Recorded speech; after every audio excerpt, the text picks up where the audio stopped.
I talk for a second? Excursion into Coaching.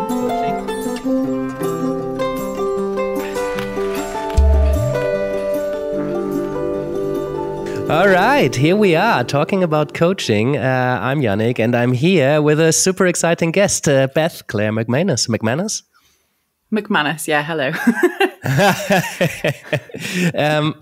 I've been wanting to talk to you for some time. We're from the same kind of academic community. You're a fellow positive psychologist and coach. You're also a fellow supervisor. You're also a fellow researcher, though I think you do a lot more research than I do. And also I've learned you are an artist as well. And so Yes. I'm super excited to explore creativity. I've done some art in my time. I've always kind of loved creativity. I think we're creative perhaps in different ways or perhaps in the same ways. But there's, two artists who found themselves into the coaching community and also very much informed by research. And also you're just so generous.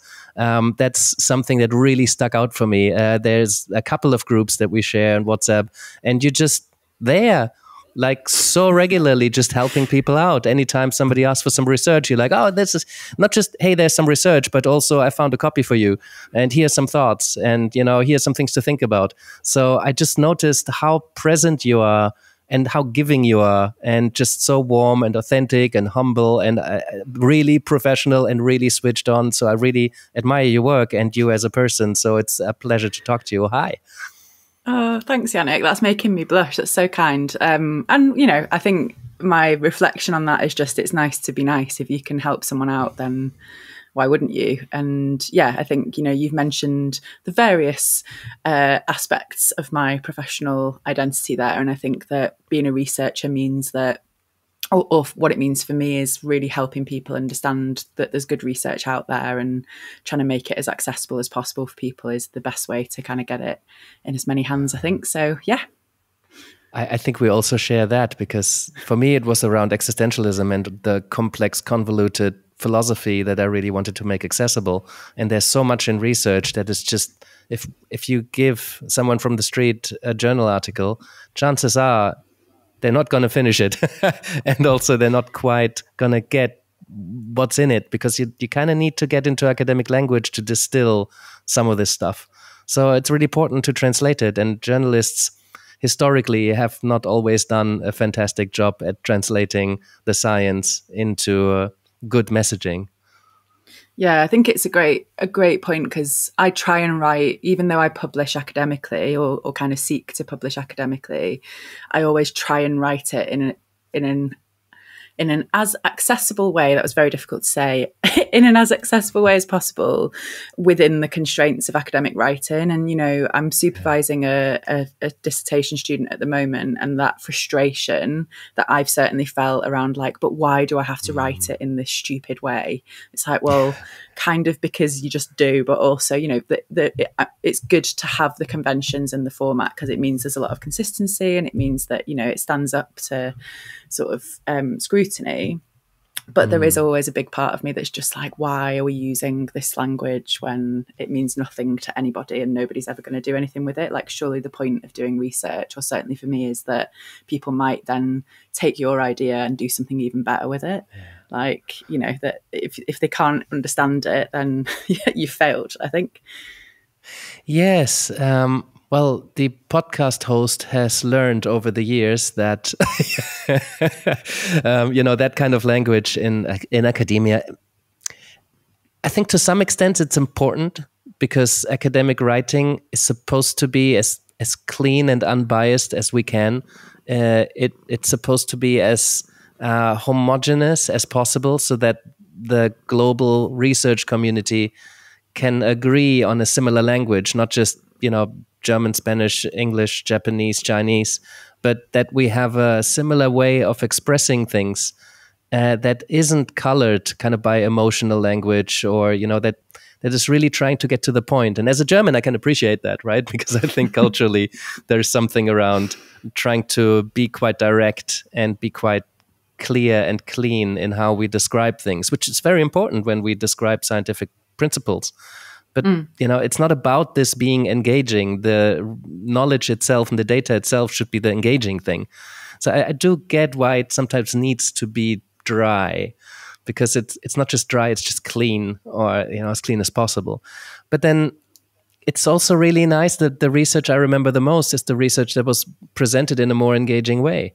And sometimes I preferred reading books because there's just a little bit more freedom for the author to develop a bit of personality. And as coaches, we know that the better our relationship, the more we learn.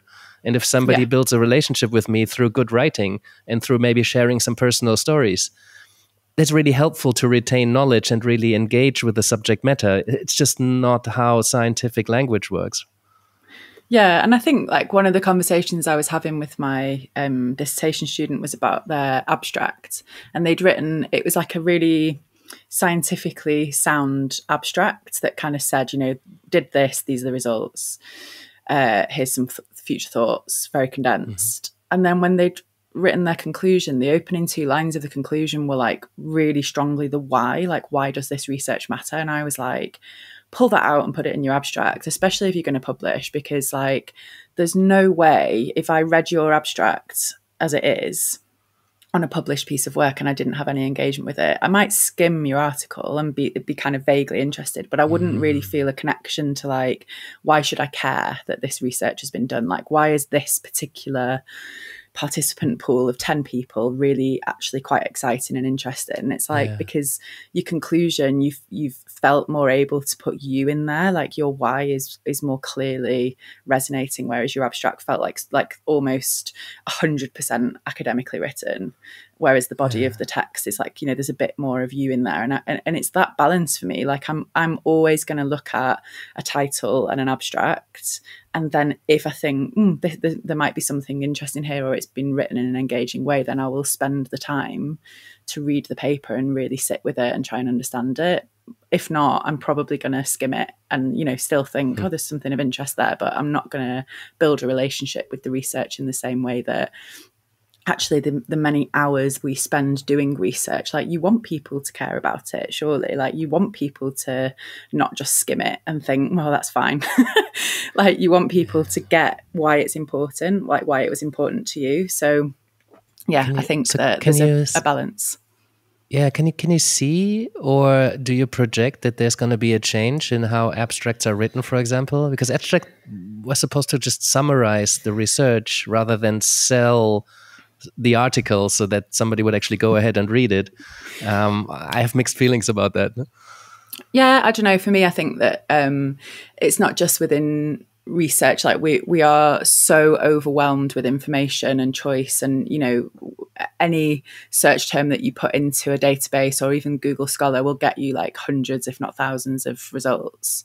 So I think the abstract is really important, because it's usually, for me, it's like a litmus test of, is this paper actually looking at what I want to look at? Is it adjacent?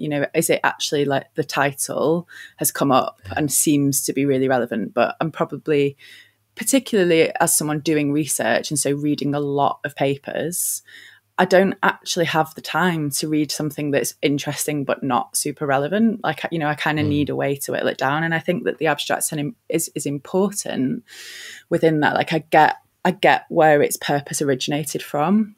But I think that that's at a time where journals were not available online. You were going in and looking at things, you probably had a more limited number of papers to look at and more specialised journals. Yeah. We've now got such an abundance of information. There has to be a way for us to quickly, well, maybe not a way for us to quickly, because I do think that's a problem as well, that we want everything like immediately and we want to make sure it's right. And we might miss something really interesting because we've kind of selected it out, but there has to be some sort of filtering available. And for me, abstracts work really well usually to tell me, like, actually, is this paper something that I want to do a bit of a deeper dive into?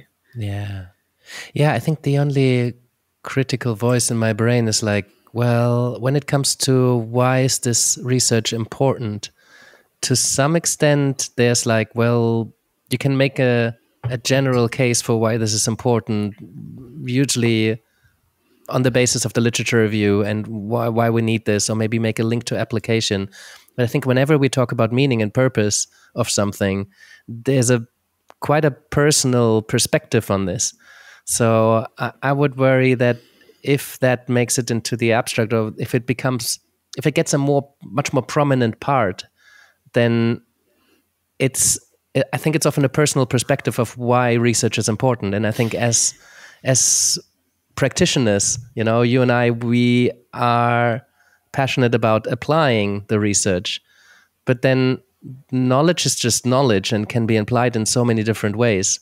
So I think it can be really helpful to put out a personal perspective on why something is important, but other people might have very different perspectives on why this is important. Yeah, and I take that. I take that point on board, but I think that also if there's like 10 papers looking at a topic, let's say confidence, and one of those papers is using a population that's never been studied, but the abstract doesn't tell me that, I have to get to the bottom of the lit review to find out that actually this particular population is special because it's never been looked at before, and therefore the results, whether they are aligned or different, like it tells us something new. If the abstract doesn't tell me that, if it just says this is the population, this is what we did, this is roughly what we found, these are the implications, I might not read it because I've got 10 other papers. So it's those details that I think for me don't always necessarily, from an academic convention point of view, it wouldn't be essential for it to be included in the abstract. But for me, that little bit of flavour of like, this is an interesting population because of this reason, and this is what we did, really helps bring that research to life before you've invested your time in it. And kind of, I think that having to be selective about what we read is a good thing, that there's a lot of research out there, and to the point of almost you can prove any point you want with the research that's out there. You can find research that will fit the argument you want to build. So actually making sure that we're able to access a range of different papers, and that we're not just switching off and thinking, well, I've already read 4 papers that are looking at a similar topic, this is just in a different context, or it's a more updated version. I think it is helpful to have some of that personal justification or more nuanced information in the abstract. Yeah, and we can obviously always distinguish. It's like, hey, this is my perspective, and this is the data, But while we talk about application, I mean, we're both kind of from within positive psychology. There's so many other perspectives that have an influence on that, but there's so many tools, interventions, so many kind of singular pieces of research that have been applied. And it's still quite a young science, right? We've only been in this officially for about 25 years, which in scientific terms is really still a baby science. But there's so much out there. There's a replication crisis, right? Difficult to replicate findings from individual pieces of research, but then everybody wants to do something new.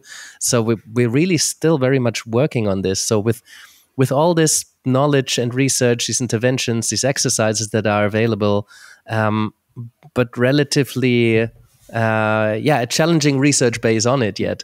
How do you feel about evidence-based practice, or applying knowledge from science to practice, especially in the coaching room when the person in front of you might just be the outlier to the data set? How do you feel about that? Yeah.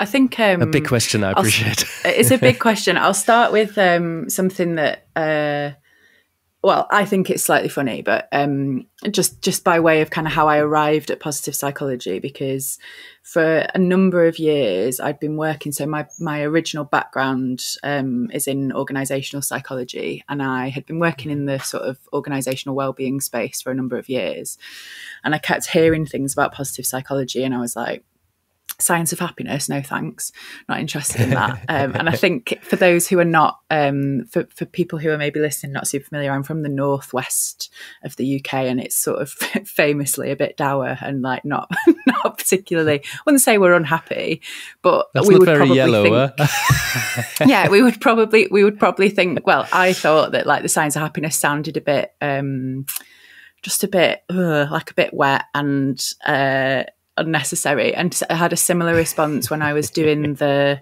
VIA character strengths. My top strength came out as love, and I had this really visceral, strong response of like, love.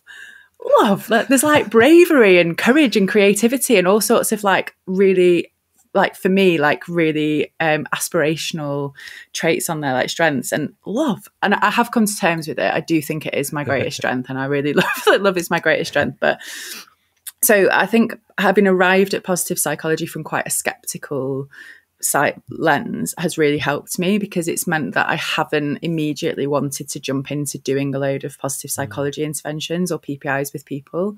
I've kind of come at it with a bit of a healthy skeptical distance. And so I think it's a really interesting question, because, as you say, there's a real challenge around some of the evidence base in positive psychology. And we also experience a big appetite when people discover positive psychology. They're like, this is amazing. We've got all these interventions. We can do gratitude journaling. We can do 3 good things. We can do da, da, da, da. And I think part of the challenge we've got is that a lot of people arrive at positive psychology from a non-psychological background or perspective.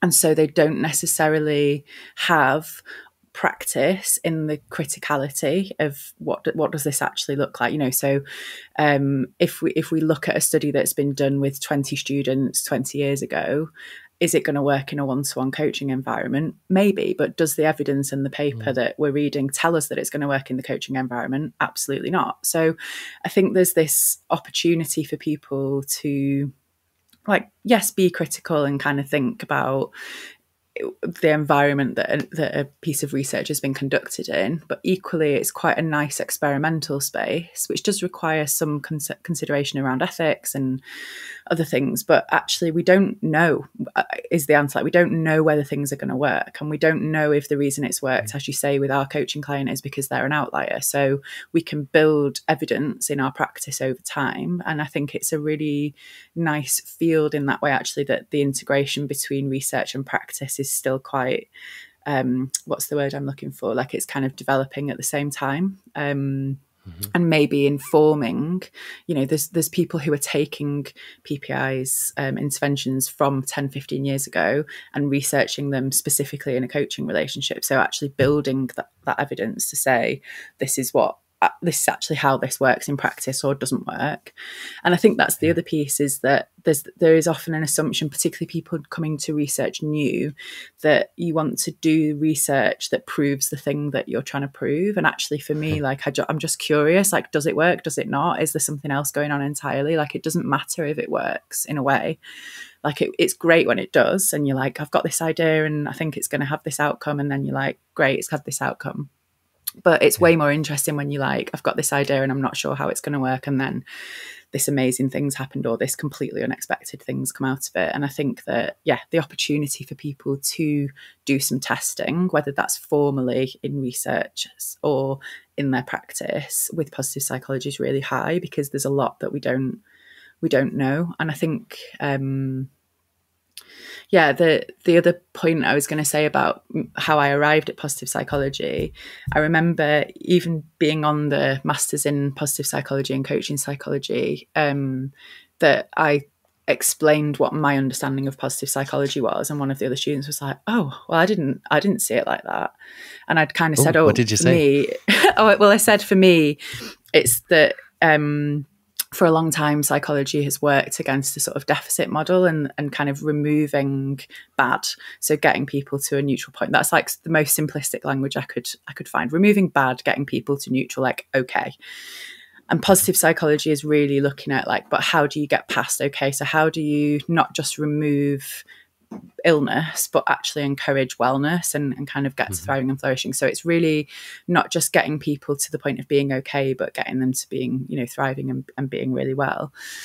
And so for me, the evidence base is, I wouldn't say it's like not important, but it's almost less important than the intention of what positive psychology is trying to do.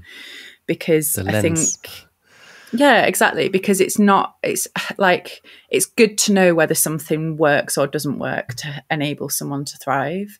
But for me, it's fundamentally more important that we're not just accepting that the absence of illness is enough, that actually there is more possible for people, to be in living a good life, or whatever language you want to use around that, whether it's thriving, flourishing, there's all sorts of beautiful language that's used in positive psychology.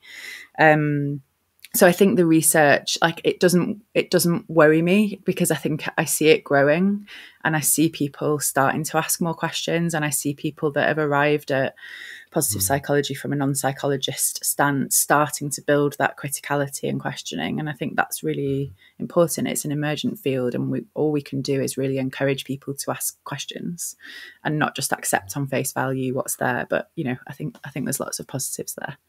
Oh, I really love that perspective, right? Because it's good to know things, but I think, and even with particularly from a coaching perspective, it's much better to be curious about things. And for me, it happened the same way, that positive psychology informs a lot of my curiosity, right? I get naturally curious, not just how can we make this thing that causes you pain go away, but actually what's happening after? How can we go further? What's the potential here? What's right with you, right? Rather than what's wrong with you.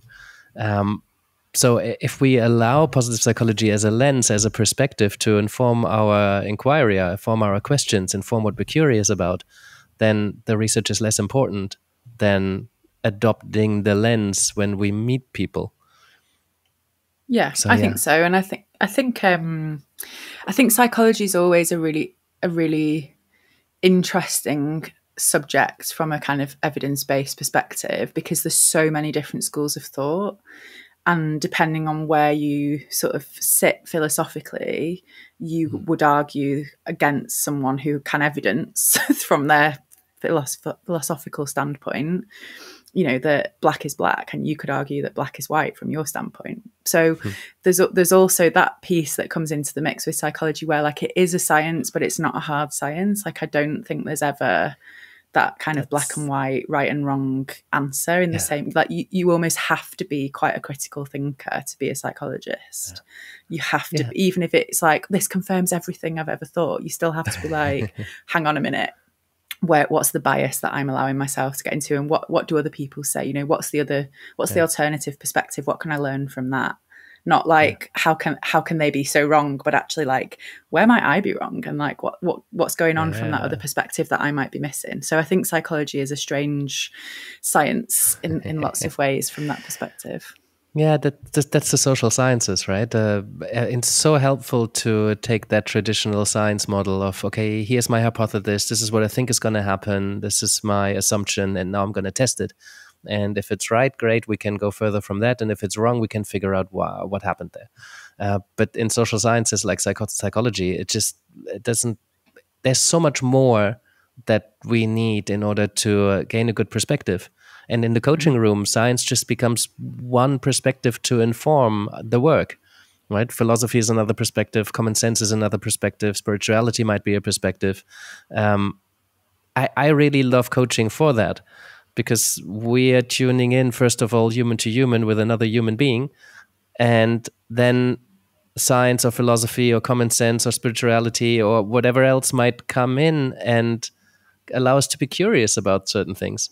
We might share some knowledge, but actually in coaching, it's often much more helpful to hold space and maybe offer a question from a perspective that somebody hadn't considered, because they don't have access to that kind of question.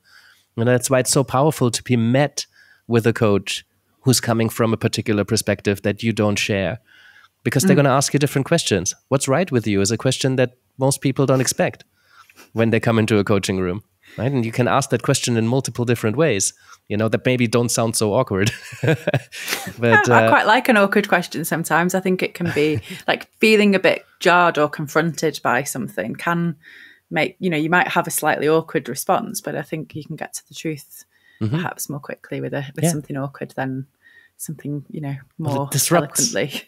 Right? It disrupts somebody's usual way of thinking, and those awkward moments where somebody is a bit stumped. Like I remember a colleague of mine asks, what is your desire in the beginning?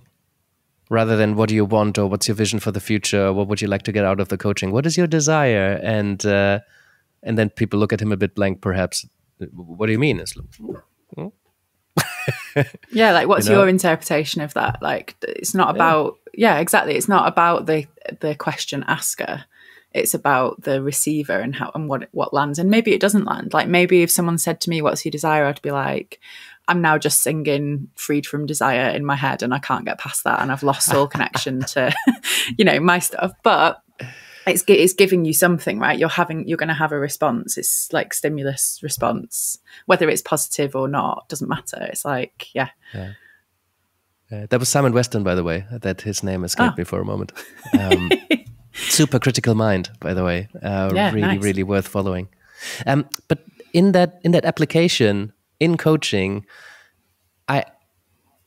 what we just talked about, right? This is really coming alive because it needs to be. You mentioned it's an experimental space, right? And I really love that because when you coach someone, I mean, I'm assuming when you coach someone, when I coach someone, not everybody, perhaps different styles of coaching, very broad range. But when it is an experimental space, then we can invite our clients to play around with some things, and that is necessarily a creative endeavor.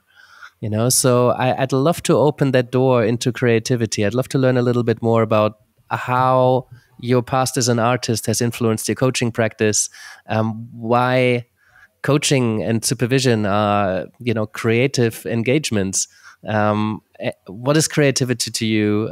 Why is this important that we play? Is creativity always play? So I just thrown a lot of questions at you. Where would you start? Well, maybe I'll share.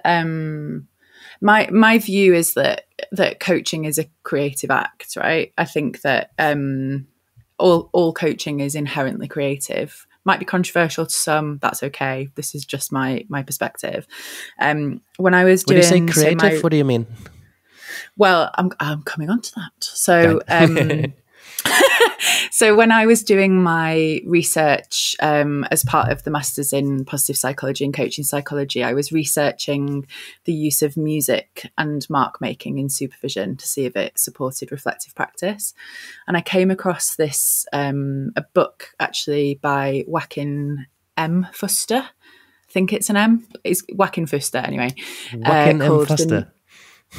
Called the neuroscience of creativity, and I was kind of reading that as one of the texts that was supporting my thinking and my research.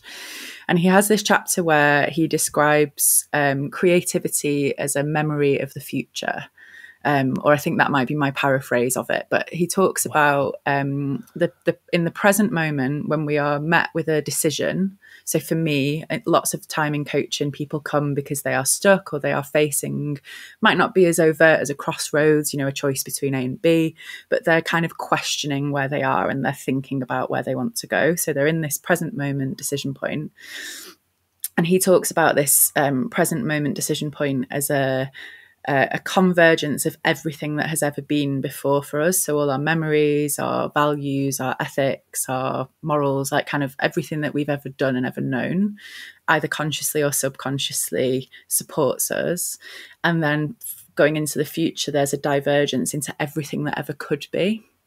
So like every possible outcome, every possible decision we could take and every possible outcome. So I often think of it as like if you drew a map that was like a line that then splits into two and then each of those split into two. It's like kind of, obviously you're not in the present moment thinking about everything you ever know and every possible future, but it's almost that for him creativity is this decision point where we make a decision that is both informed by the past and informed by every future possibility. And I think that you could equally write like coaching as a memory of the future and draw that exact same diagram, and it would make sense to me that you are helping people make sense of who they are and what's gone before and everything that they could possibly be or everything they could possibly do. That sounds overwhelming. Them.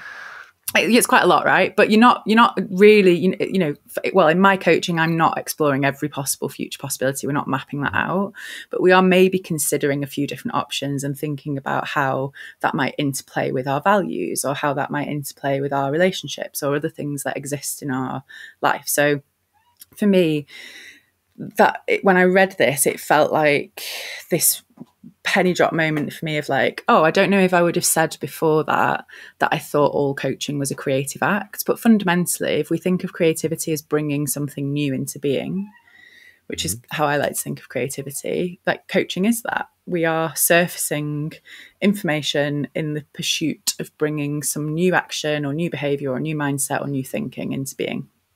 And creating.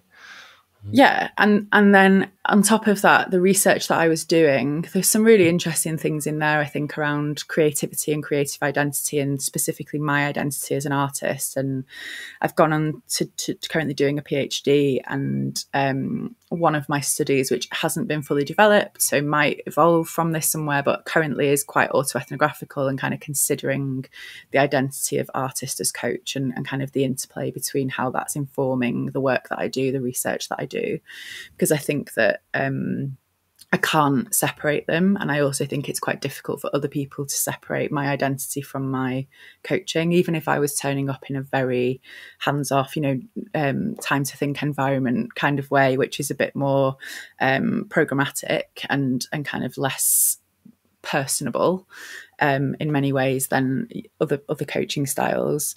I think people still come to me for coaching because of who I am. So it's difficult to extract. But yeah, like when I was doing my research, I realized that I chose the phrase mark making instead of drawing. So I'm an illustrator as my primary form of art making. I thought that drawing might be a barrier for people. Thought that if I said you're going to be invited to listen to music and then draw, that people would self-select out of doing that activity, because it felt like many people will say to me when I say I'm an illustrator, I can't draw. I wish I could draw. It's so common, no? Right. And what they often mean is I can't draw in a photorealistic style. Like I can't look at that chair and draw that chair. But actually, most people could draw something on a piece of paper that would be recognizably a chair. And that's kind of the point of drawing, right? You just want it to be recognizable. It doesn't have to be, unless that's your chosen style, which, it isn't for me. But yeah, I chose mark making because I thought, well, people have this very complex relationship with creativity and art, and drawing might feel like too much. But then because I'm an artist and an illustrator, I got a lot of feedback that was like, what is mark making? Is that like I had that question on my mind for a while now. I didn't want to interrupt. Right, yeah, like is that like some sort of specialist technique? And I'm like, oh no, it's literally just taking something that makes a mark and something to make a mark on and making a mark, whether that's a crayon and a piece of paper or a pencil on a wall or a piece of bark and a bit of cardboard. Like, it's literally just so much more leaving profound. A mark somewhere, right? Yeah, but it sounds so much more profound, because when we leave our mark on something, that's, that seems like a legacy conversation rather than just taking a pen and making a mark, literally. Yeah, right. And like the funny thing is that the mark making in my research was literally just to ground them to the music and keep them with the music. So it's almost like a mindful anchor. Oh, how does that work? And at no point was anyone asked to show that. Like some of the participants did want to show, both the supervisor in the study, and then when I interviewed them, they wanted to show me what they'd drawn. But I should have said they were doing this with their eyes closed. So they were just squiggles, like they were just a mess. So the whole point was that you were listening to the music, and that having your pen on a piece of paper and making marks along to it was just anchoring you in with the music. So if you felt your mind wandering, you would just bring your attention back to the music, and the marks would help you to stay with it. So rather than just listening. Like, would there be dots or lines or images or smiley faces? Could be any. So I gave very loose instructions. What typically happens is that if there's like a flowy bit of music, people tend to do a squiggly line. If there's like a bit of staccato, they might do some little dashes. But basically, they could do whatever they wanted. Yeah. And one person was doing it on a flip chart with their eyes closed, but with both hands. So like really very big expressive sounds. Someone else had this like tiny little piece of paper that they had this very, very small, the outcome was kind of quite small at the end. But yeah, I've kind of diverted off the question here a little bit, but I suppose where I'm trying to get to is that for me, I cannot extract my creative self, my artistic self from my work. I also want it. I could extract it from my research. Obviously, I can choose what I research, but I really like that my research is an extension of what I'm doing, because there isn't a lot of evidence for it. And as we talked about before, it feels like there's a really nice opportunity to do some experimentation. But for me, experimentation should always be done safely and ethically. And one way of doing that is doing it within the constraints, initially, within the constraints of a research process.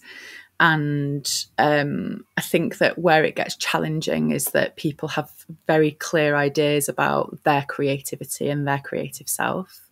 So the language we use gets really complex. Within psychology, there's like umpteen different definitions of creativity. We can see it as a trait or a state, or, there's all different ways of viewing it. And my language has moved into talking about arts-based coaching and supervision, partly for that reason. So creativity is absolutely interwoven and kind of part of it, but I think it just creates unnecessary complexity and also barriers for people. Whereas if we talk about art space, and it is semantics, but we can easily explain to people. So it could be music or poetry, or it could be an embodied somatic experience. It could be acting. It could be lots of different things that people typically will have some level of exposure or existing relationship with, that they still can a make huge sense range, of. but more tangible in how people understand it. Yeah. And I don't know, that's where I am now. I don't know if you ask me in 10 years if art space feels like it still covers it and is the right thing. But for now, that feels like a broad enough container, but also a kind of a language that I can help people make sense of way more easily than saying I'm looking at creativity or creative coaching. Yeah. And also there's people doing creative coaching that are literally coaching creative people to help them with their, whether it's music or art making. That's not what this is. So I think coaching is always complicated because it means lots of different things to lots of different people. And I think creative coaching has a similar, or creativity coaching has a similar identity crisis. So it's almost that trying to get one step ahead of where things currently are to be able to use a language that, it keeps it kind of defined. But I think I've probably answered some of the questions and then talked about something else entirely for half of that time. So this is great. No, I'd love to get a bit more of a practical feel for it. So from what you've told me, it sounds like these are not artists that come to work on their art through coaching, which is, probably very helpful, but this is not what this is about. When people come to you, I would assume there is an affinity for the arts in some way, on the basis of which they seek you out. There might also be some people that you just kind of get connected with and they don't really know that you're an arts-based coach. And then how would you bring that in? So I'd love to hear a few kind of practical stories from your practice within the confines of confidentiality, so that we can make it a bit more alive of what you would bring in, what you would do with them, how you would introduce it. So I think at a very basic level, I would say almost 100% of the coaching that I do will have some creative elements. And for the majority of clients, that will be things like visual language and metaphors. Mm-hmm. And lots of people will use metaphors and visual language in their coaching and not necessarily think of that as a creative intervention or, using an arts-based approach. So it's not necessarily, sorry to interrupt, but it's not necessarily that it's hands-on, we're taking pen to paper or we are engaging in poetry. It could also be working with a metaphor. That's also a creative process. Yeah, absolutely. So for me, there are some people, I say almost all clients, because there are some people for whom visual language doesn't work, particularly thinking about some neurodiversity, but actually not being literal is really helpful in that communication. Whereas for other clients, actually lots of clients who don't consider themselves creative will start to use lots of visual language. And it's something that I often look for because I'm a very visual thinker. So a couple of ways this might manifest early in a relationship are that someone might be describing something that's going on for them. And I might get a really strong mental image of a man on a boat in the middle of the ocean, completely alone, nobody else around. So I might offer that. I might say, as I'm listening to you, can I offer you, I've got this really strong visual, can I offer it to you? And the client will either say, yes, that really resonates and start to build on it, or they'll say, no, it's not that, it's this, and they'll give me a different metaphor. So they might say, oh, it's not in the ocean, it's like, it's definitely someone on their own, but they're very firmly on land, but there's no one else around. So like, it allows you a different way of exploring the thing that their context, the thing that they're bringing. And other times a client might start to use visual language. So if we use the same example, they might say, oh, it's like I'm at sea.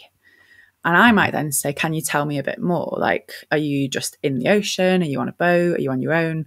And almost build that metaphor. And it can be really, really helpful. So one example where a metaphor really, really helps, that visual language really helped a client, was he was talking about feeling really overwhelmed with his workload. And I said I had this visual that he was at a buffet, like an all-you-can-eat buffet. And he had this really small plate, but it was piled really, really, really high. And like, you know, he was kind of carrying all of this stuff around. And he said to me, yeah, and I've got a doggy bag in my pocket. So like, actually, all of this everyone else can see. And it's ridiculous and it's piled too high. And I've got stuff on there that I don't even like and isn't mine. Like, I've taken stuff off other people's plates. But I'm also carrying around this like additional like pocket full of food. So it was like this immediate recognition of like, oh my God, like not only am I taking on all this stuff, and that's the visual bit, like I'm quite enjoying like secretly hiding all this additional, like, so we really were able to unpick what's going on there. Like, you know, is the stuff there about wanting to feel useful? Are you worried that, you know, you're not having a strong enough contribution? There's all sorts of, you know, questions that visual language allows. So at its most basic, and I think from making this feel accessible to people, it feels really important to say, you're probably already doing some of this stuff. You might not be feeling as bold as to say, can I offer you a visual that I'm having? But it's part of my contracting with clients that I'll kind of say I'm a super visual person. I might offer you some things sometimes and they might not land in this. Yeah, like in the same way that I might offer you a question. Sometimes for me, if something's coming up as an image, then I'm going to offer it because it might offer them something in the same way that the question I'm holding might offer something. You know, it's a different language, it's a different perspective. And I also think that metaphor and that visual language can help people in a similar way to, if you've ever done any coaching with someone where you're sat side by side and you're not looking at each other, right? I think visual language gives a similar sense of distance from the thing. So you can say the truth about the topic because you're talking about a buffet and you're not talking about your workload. Like, it's easier to kind of to be honest sometimes. I think it's almost like that thing of speaking to someone through a mirror. I know there was some, I think it was the Movember Foundation who do the monthly November Grow a Moustache and donate for men's mental health charity. They trained some barbers in how to have mental health conversations because they found that talking to people through a mirror gave enough distance for people to open up a bit more. I think visual language works in a similar way. I don't know this. I'm sure there will be some evidence out there, but that it gives us a slight distance from the reality for someone to really be able to explore it safely. I had never thought about that mirror. Once I was actually reasonably far into creating a coaching skills course for hairdressers, stylists, because they seem to already have those conversations, but they just often don't really know what to do with it. So I figured, if somebody already has that kind of relationship, the move into coaching would be quite an easy one, right? Similar with like personal trainers, for example. Like you already open up because there's something there. So I'm sad that it never happened. I still have a bunch of the materials, but I never thought about that distance of the mirror and the being side by side. Or even, you know, the traditional analyst sits behind you as you're kind of opening a conversation with yourself. And I think a lot of people, when they sit in the mirror getting their hair cut, they look at themselves and talk rather than actually making eye contact with a person. Yeah. Well, and it's similar. There's definitely research about this, but like almost like conversations that take place in cars. Like if you're sat next to someone, you know, you're driving and they're in the passenger seat or vice versa, disclosures sometimes are easier because like you're in a contained space, I guess, as well, but you're not having to make eye contact. You can have quite difficult conversations or say difficult things. There's some safety in the distance. So yeah, I think there's something going on with the visual language there. And I think so. Yeah. So for the majority of my clients, because I work internally and freelance, like externally as a client, I would say like the majority of my internal clients, that's probably where the creativity is strongest in the work that we do together, working with kind of senior leaders and other colleagues across the business, with some exceptions, because again, when I meet with people and we do our kind of exploration call, I will talk about myself and that I'm an artist and my research is in this space. And if they give me any indication of like, I'm really open to that, or actually I write poetry, or then I'm going to potentially keep that on the table. It's never unless I'm doing a piece of research or like a pilot of something that I want to try out, where it would be explicitly stated, this is what we're going to do in this session. It's never a given. Even if I go really prepared and think, this person's going to love this, I'm going to do this activity, I'm always going to see how it feels in the moment and where they are and how they're being. And actually sometimes conversation is enough. It's not always necessary to layer on an additional piece. Yeah, that makes a lot of sense. So it is in your profile. It is also in the way that you introduce yourself. I heard somebody say we have this Lego session coming up in the lab next month. And I remember when I discussed first how Lego is being used and introduced, that person was saying, well, they come into the room and then there would be a table away from the coaching chairs with Lego bricks on it. And so people would naturally get curious about what's that? And so that was quite a nice organic way to introduce something like that. Well, nowadays, a lot of our work is online. So I wonder how, like when you're in the room, I'm assuming it's much easier to introduce that because the room would probably be full of art and playful, creative stuff around that people can engage with. How do you do that online? Yeah, and I think I'm going to try and double whammy this with another question that you asked earlier, because you're talking about Lego, because that's often referred to as like Lego serious play. And one of the questions you asked me was like, is creativity and coaching, is it always play? Like, is it always like playful?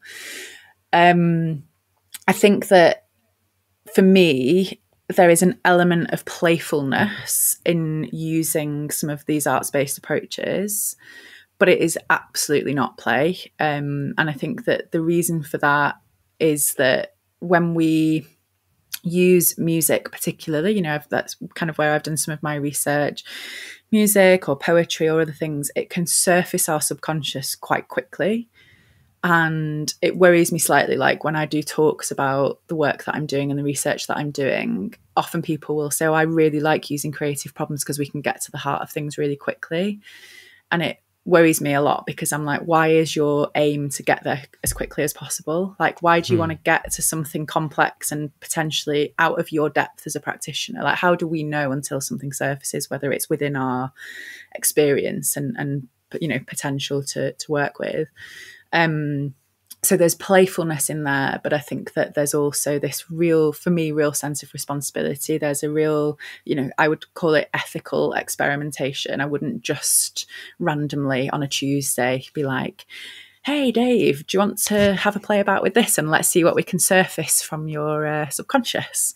I'm going to be really making sure that this person is in a space where that feels like that, they're able to handle what might potentially come up, and that I'm able to either be there with them or I can safely kind of close out the session. Oh, I've just lost you. I'm here. I can still hear you. I just can't see. I can hear you too. You also got frozen. Oh, perfect. Well, you're back now. So the reason I say that is because I think it's relevant to the online space, which is that whilst it might provide a bit more challenge if you want to do something more physical, like Lego or painting, like there's a level of preparation that's required on the client's part. So if you're working with someone online and you think that you might want to invite them to paint, they're going to need to have some paint, right? You can't just have it in the room and be like, I'll FedEx it over, or other delivery services are available. But I think that well, you could with Lego, I guess. I think what Vix is going to do for her Lego session is she's going to send a pack of bricks to the person beforehand. But then it would obviously require a level of planning and right, so intending to use that. And then it might not be the best intervention on the day, depending on what they bring in, right? Right. So this is the piece. And I think this is where the contracting is super, super important always, but particularly online. Because if you're providing your client with some materials or inviting them to gather materials in advance of a session, it almost, for me, has to be, I think I will be as strong as that. It has to be on the understanding that they might not touch them. That this is, unless you're saying, I need some participants for a pilot or a piece of research about coaching with Lego, and therefore you're going to have to use it. Or if you really don't want to use it, that's what I'm going to be interested in exploring with you. I think that it's got to always be with intention. I remember when I was doing the masters and I was coaching someone else, another student who was on the masters who lived in another country, who was really interested in reconnecting with their creative self. And they'd previously made lots of art and then kind of had a bit of a lull for a few years. So the invitation with that person was always bring some materials. And if you feel called to start playing with them at any point in the session, just go for it. You don't need to ask permission. You don't need to tell me what you're doing. So I think they usually had 2 or 3 different options, like, you know, some stuff for painting, some stuff for jewelry making, some stuff for knitting, as an example. And some sessions they wouldn't use any of it, and other sessions I would arrive and they would pretty much immediately be like, this is what I'm painting today. And I think that feels super important, that the client always retains agency over whether they're doing. We hold power, that if I make a suggestion of like, do you want to draw this? 9 times out of 10, the client's going to feel like, oh, well, you're sort of telling me to draw it. You know, you're asking me nicely, but you are telling me that I should draw this out. So I think we have to be so careful in the way that we set these things up, even if it's our intention is to work with Lego or whatever else today. But if that doesn't work for you, that's okay. You know, we don't need to, it can just be in the room with us, or like, you know, it doesn't have to be picked up and played with. And I think it tells us as much if someone's really resistant, like, actually, I don't want to express it that way. Well, how do you want to express it? It gives us a bouncing off point, even if we're not using it. So I think online does require a bit more preparation, depending on what you want to use. If it's music or language based, it's fairly easy because we can, you know, share sound, or, you know, people usually have Apple Music or Spotify or whatever. We can ask them to come up with a string of words and write them into a poem. We can get people to draw things. And the other bit is, I saw online a bit of controversy a few years ago now, I think, but about therapists, like art therapists, who were sharing the output, their clients' work, if you like, things that their clients had created in their therapy sessions. And I feel really strongly that that's not appropriate. It doesn't belong to me as the coach. Like, it's absolutely the clients. And if they choose to share it, that's up to them. But actually, part of that includes sharing it with me. So some people find that quite weird, that if I invited someone to draw something, I might ask them to tell me about it, and they might choose to hold it up and show it to me. But I never directly ask to see it. I never directly say, right, describe to me what you've drawn, because it's not about, it's not about me and my interpretation of it. It's about how it helps them make sense of something. Sometimes drawing something, they might draw one thing and then their brain makes a connection and they've moved on to something else. So describing the drawing to me isn't actually going to help them. That they're already over here somewhere. You know, they're already, oh, I've drawn this, but what I think that means is this. Well, tell me about that. That's the bit I'm interested in. Like, that's the bit that feels like it's going to help you. So yeah, there's that piece as well, that online actually helps, because I think when I've been in person with someone and invited them to draw something, we're sat on the same table, right? So they know that I can see what they're doing. Online, if I was drawing something now, you can't see it. It's like completely anonymous. It doesn't matter if it's a stick man and, you know, so whatever. I guess that makes the client feel a lot more free to use the art. But then also I've had so many moments where I said, oh, what's that? Tell me about that. And I can only ask that question because I can see it. Right. So I feel like in some ways you're missing out, and in other ways it also creates a much safer environment for the client to actually work with their art. Yeah, and for me, I think that, I think I don't think it's wrong to look at what a client's created and ask them about parts of it, but equally, it's not what I would choose to do, because I trust in the process that if there's something significant on that output, whatever it is, whether it's a painting or a sculpture, or that they will bring attention to it, whether it's in the coaching session or in their reflections post session, like that, whatever it is that's surfaced will manifest in some way. It will come out. It's almost when you must have done this. I really don't think this is just unique to me, but sometimes when you try and paraphrase what a client has said to you, and then you hear your language in their mouth, so like you use a different word that changes the meaning slightly, and then you hear them say it back to you, and you're like, oh no, I've like really interfered here, I've like changed. Like almost there's a bit of that for me. Like if I point to something and say, tell me about that, I'm signaling I think that's important. I think that's the bit that's interesting, and actually I want the client to decide what's the interesting part or what's the important part, if there's anything. So that's the way I approach it. I think it depends how you ask, right? And it can be a fine line, right? But when I say, "Ooh, what's that?" That's really guiding the attention towards it. But if I'm saying, "Oh, what's that about?" Then I'm just being really curious and quite lightly. I mean, this is the old question of the coach. How much influence does the coach take? And so there's a like, should we be neutral and try to be clean and not reveal ourselves? And I had that on my mind when you said earlier, if you have a strong mental image and you share the mental image, it's a similar thing, right? We are bringing something in. I think it's impossible to not have any influence on the client. And I'm not sure if it's helpful not to have any influence on the client. Right? How we ask a question from our positive psychology perspective, if we ask, what's right with you? Or, I'm curious about someone's strength, we are actively guiding the conversation in that direction, because in a way we think that's important.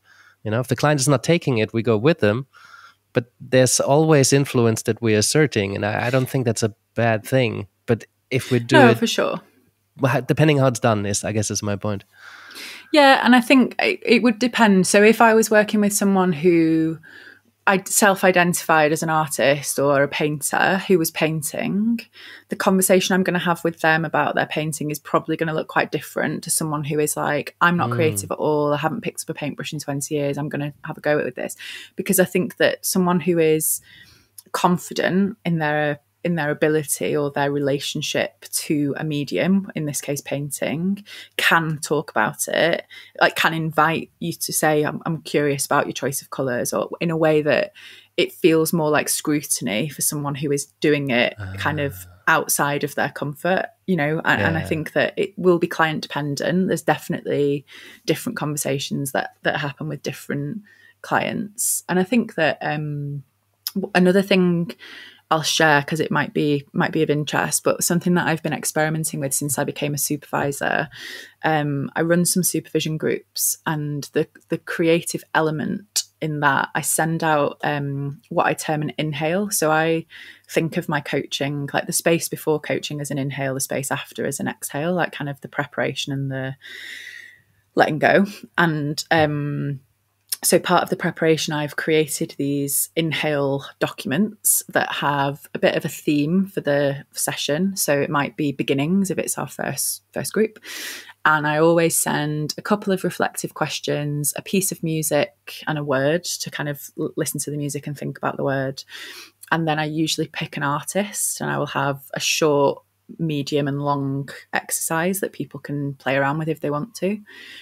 And what's been really fascinating from doing that is that I never directly say to anyone, what really resonated with you from that inhale, or like which of the exercises did you do, and can you show me the collage that you made, or what was the outcome of that?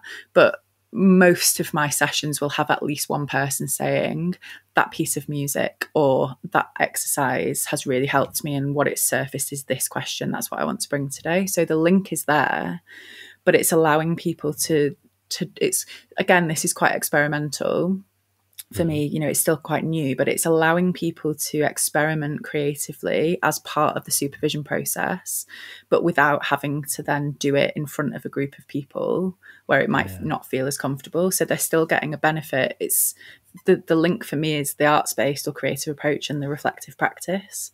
So that doesn't have to take place with me. It can absolutely take place after, before, you know, during it. It can kind of sit anywhere in the process, but it seems to be working really well for people who, and because there's a big element of choice, people can pick the one that they like, or choose, actually, I'm not doing any of these. That's not the reflection I want to do in advance, and that's okay. Yeah, and I find it such a wonderful way to circumvent kind of traditional ways of getting into something. It just opens new doors that through a kind of language might not be so accessible. So, for example, I've had a coach in our peer support group, the coaching cabinet, who shared that when they have a consultation with a new client, they invite them to bring in, I don't remember if it was one or if it was three, but pieces of music or a piece of music that moves them, right? So he would leave that quite open to interpretation of what that means. And then they would listen to the piece of music together or some of it. And then they would tell them about how this is meaningful or significant, how we would move them. Right. So what a wonderful way to get to know someone. I actually at some point I wanted to run a podcast that I only made it to episode 2 because the production of it was just so complex. I called it Cool Intentions. And I really liked that because I wanted to interview people that are cool, that are like really authentic, that do really meaningful, significant, cool stuff, like just cool people. And in order to get to know them, ask them to bring 10 pieces of arts and culture and then tell me about how that is significant and meaningful to them. And some bring, you know, theoretical movements or literature. They bring arts or a comic, a piece of painting, piece of music, piece of poetry. And what a wonderful way to into somebody's soul and core. That isn't where did you grow up and where did you go to school and what did you study and tell me about your parents. Right? What do you like doing? Sure. Who are you? Is such a beautiful way of answering the question of who are you, but with a pretty clear guidance and such a creative way. You open so much, you know? Yeah, and I think you're right in that, you know, understanding a bit around how someone interacts and makes sense of the world can be so powerful. So I'm very inspired by music and by visual arts, and the challenge I think I sometimes come across is it can be so subjective. You know, a piece of music that you love, like I picked a piece of music for my research and I chose it on the basis that I thought it was sort of neutral to positive in tone. It had multiple instruments, so there was lots of different things that you could kind of get attached to or pick up in your mark making, and there was no lyrics, so there was no kind of meaning making from a language perspective. And everyone I'd ever played that song to in the past had really liked it or kind of thought it was like a nice song. And one of the supervisors in my study was like, I absolutely hated that piece of music. And all their role was in the supervision was to just play it for the coach and kind of sort of sit and witness the coach doing this exercise. And they'd sort of said to me like, oh, if I'd had to be doing the mark making, I just wouldn't have done it. Like I hated that. I was having such a strong reaction. So there's lots of studies starting to emerge of people being invited to choose a piece of music either to soundtrack their coaching or, you know, to share with their coach ahead of time. And I think that it's super interesting, but there's also quite a lot of risk there because one piece of music to one person will have a very different, the same as any visual art, you know, like I went to the Yoko Ono exhibition at the Tate recently, and there were people having really strong emotional reactions. I didn't really feel very much of anything at all throughout the whole space. I kind of was having a weird internal narrative of like, I get that this is supposed to be really important, but actually she's such a prolific creator. Of course, some of it's quite good. Like if you create hundreds and hundreds and hundreds of things, some of them are going to be quite good. It's the same as musicians who are, you know, prolific, who put out lots and lots and lots of music. Sometimes a song will be a hit and will really stick, and the rest of their music is, you know, maybe not to your taste. So I think it's a really interesting way of understanding someone, and it's making me think about, I'm in a supervision group run by Charmaine Roche, which is really, really interesting. I had her on the podcast. Space. Yeah, I love Charmaine, but a really interesting space to be in. And she has a process, and she has these different portals, these kind of, I guess, beyond a lens through which she's inviting us to look at our practice and our thinking. And she'd invited us to come back with our own interpretation. Like, she's got images and a short sentence for each of these portals. So she'd asked us to do our own interpretation. And as you were talking before about, inviting people to share things, I chose an artist and a specific piece of their work for each of the portals. And then I talked about why that portal, there's an ancestral portal, why did that resonate with that artist? And why did I feel that this piece of their work really represented for me what that was? And actually it is that is how I make sense of things. And I know that for other people looking at that, they'd be like, well, that's maybe quite cool. That's being kind. They might also think it's complete nonsense, but they might think, oh, that's cool.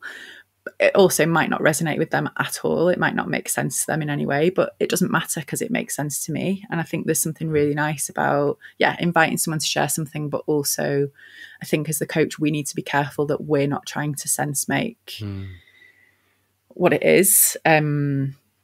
The example, it's actually not my example, but someone gave a talk recently. I co-lead a coaching psychology special interest group for EMCC UK, and we had a speaker talking about their research in music, Debbie Fisher, and she said that a client had chosen a piece of music, I think it was Sweet Dreams by the Eurythmics, and shared it with their coach ahead of the session, and actually had a really positive relationship with this song, whereas the coach listened to it before the session and got kind of stuck on the lyrics. Some of them want to use you, some of them want to abuse you, and kind of was really worried about their client showing up. So there's this real danger, especially where we're using language, visual art or music with lyrics, that the interpretation gets, it's interesting to notice as a coach that that's what you were drawn to, and maybe shows some of your own stuff, or it might be concerns that you are surfacing for your client in your work.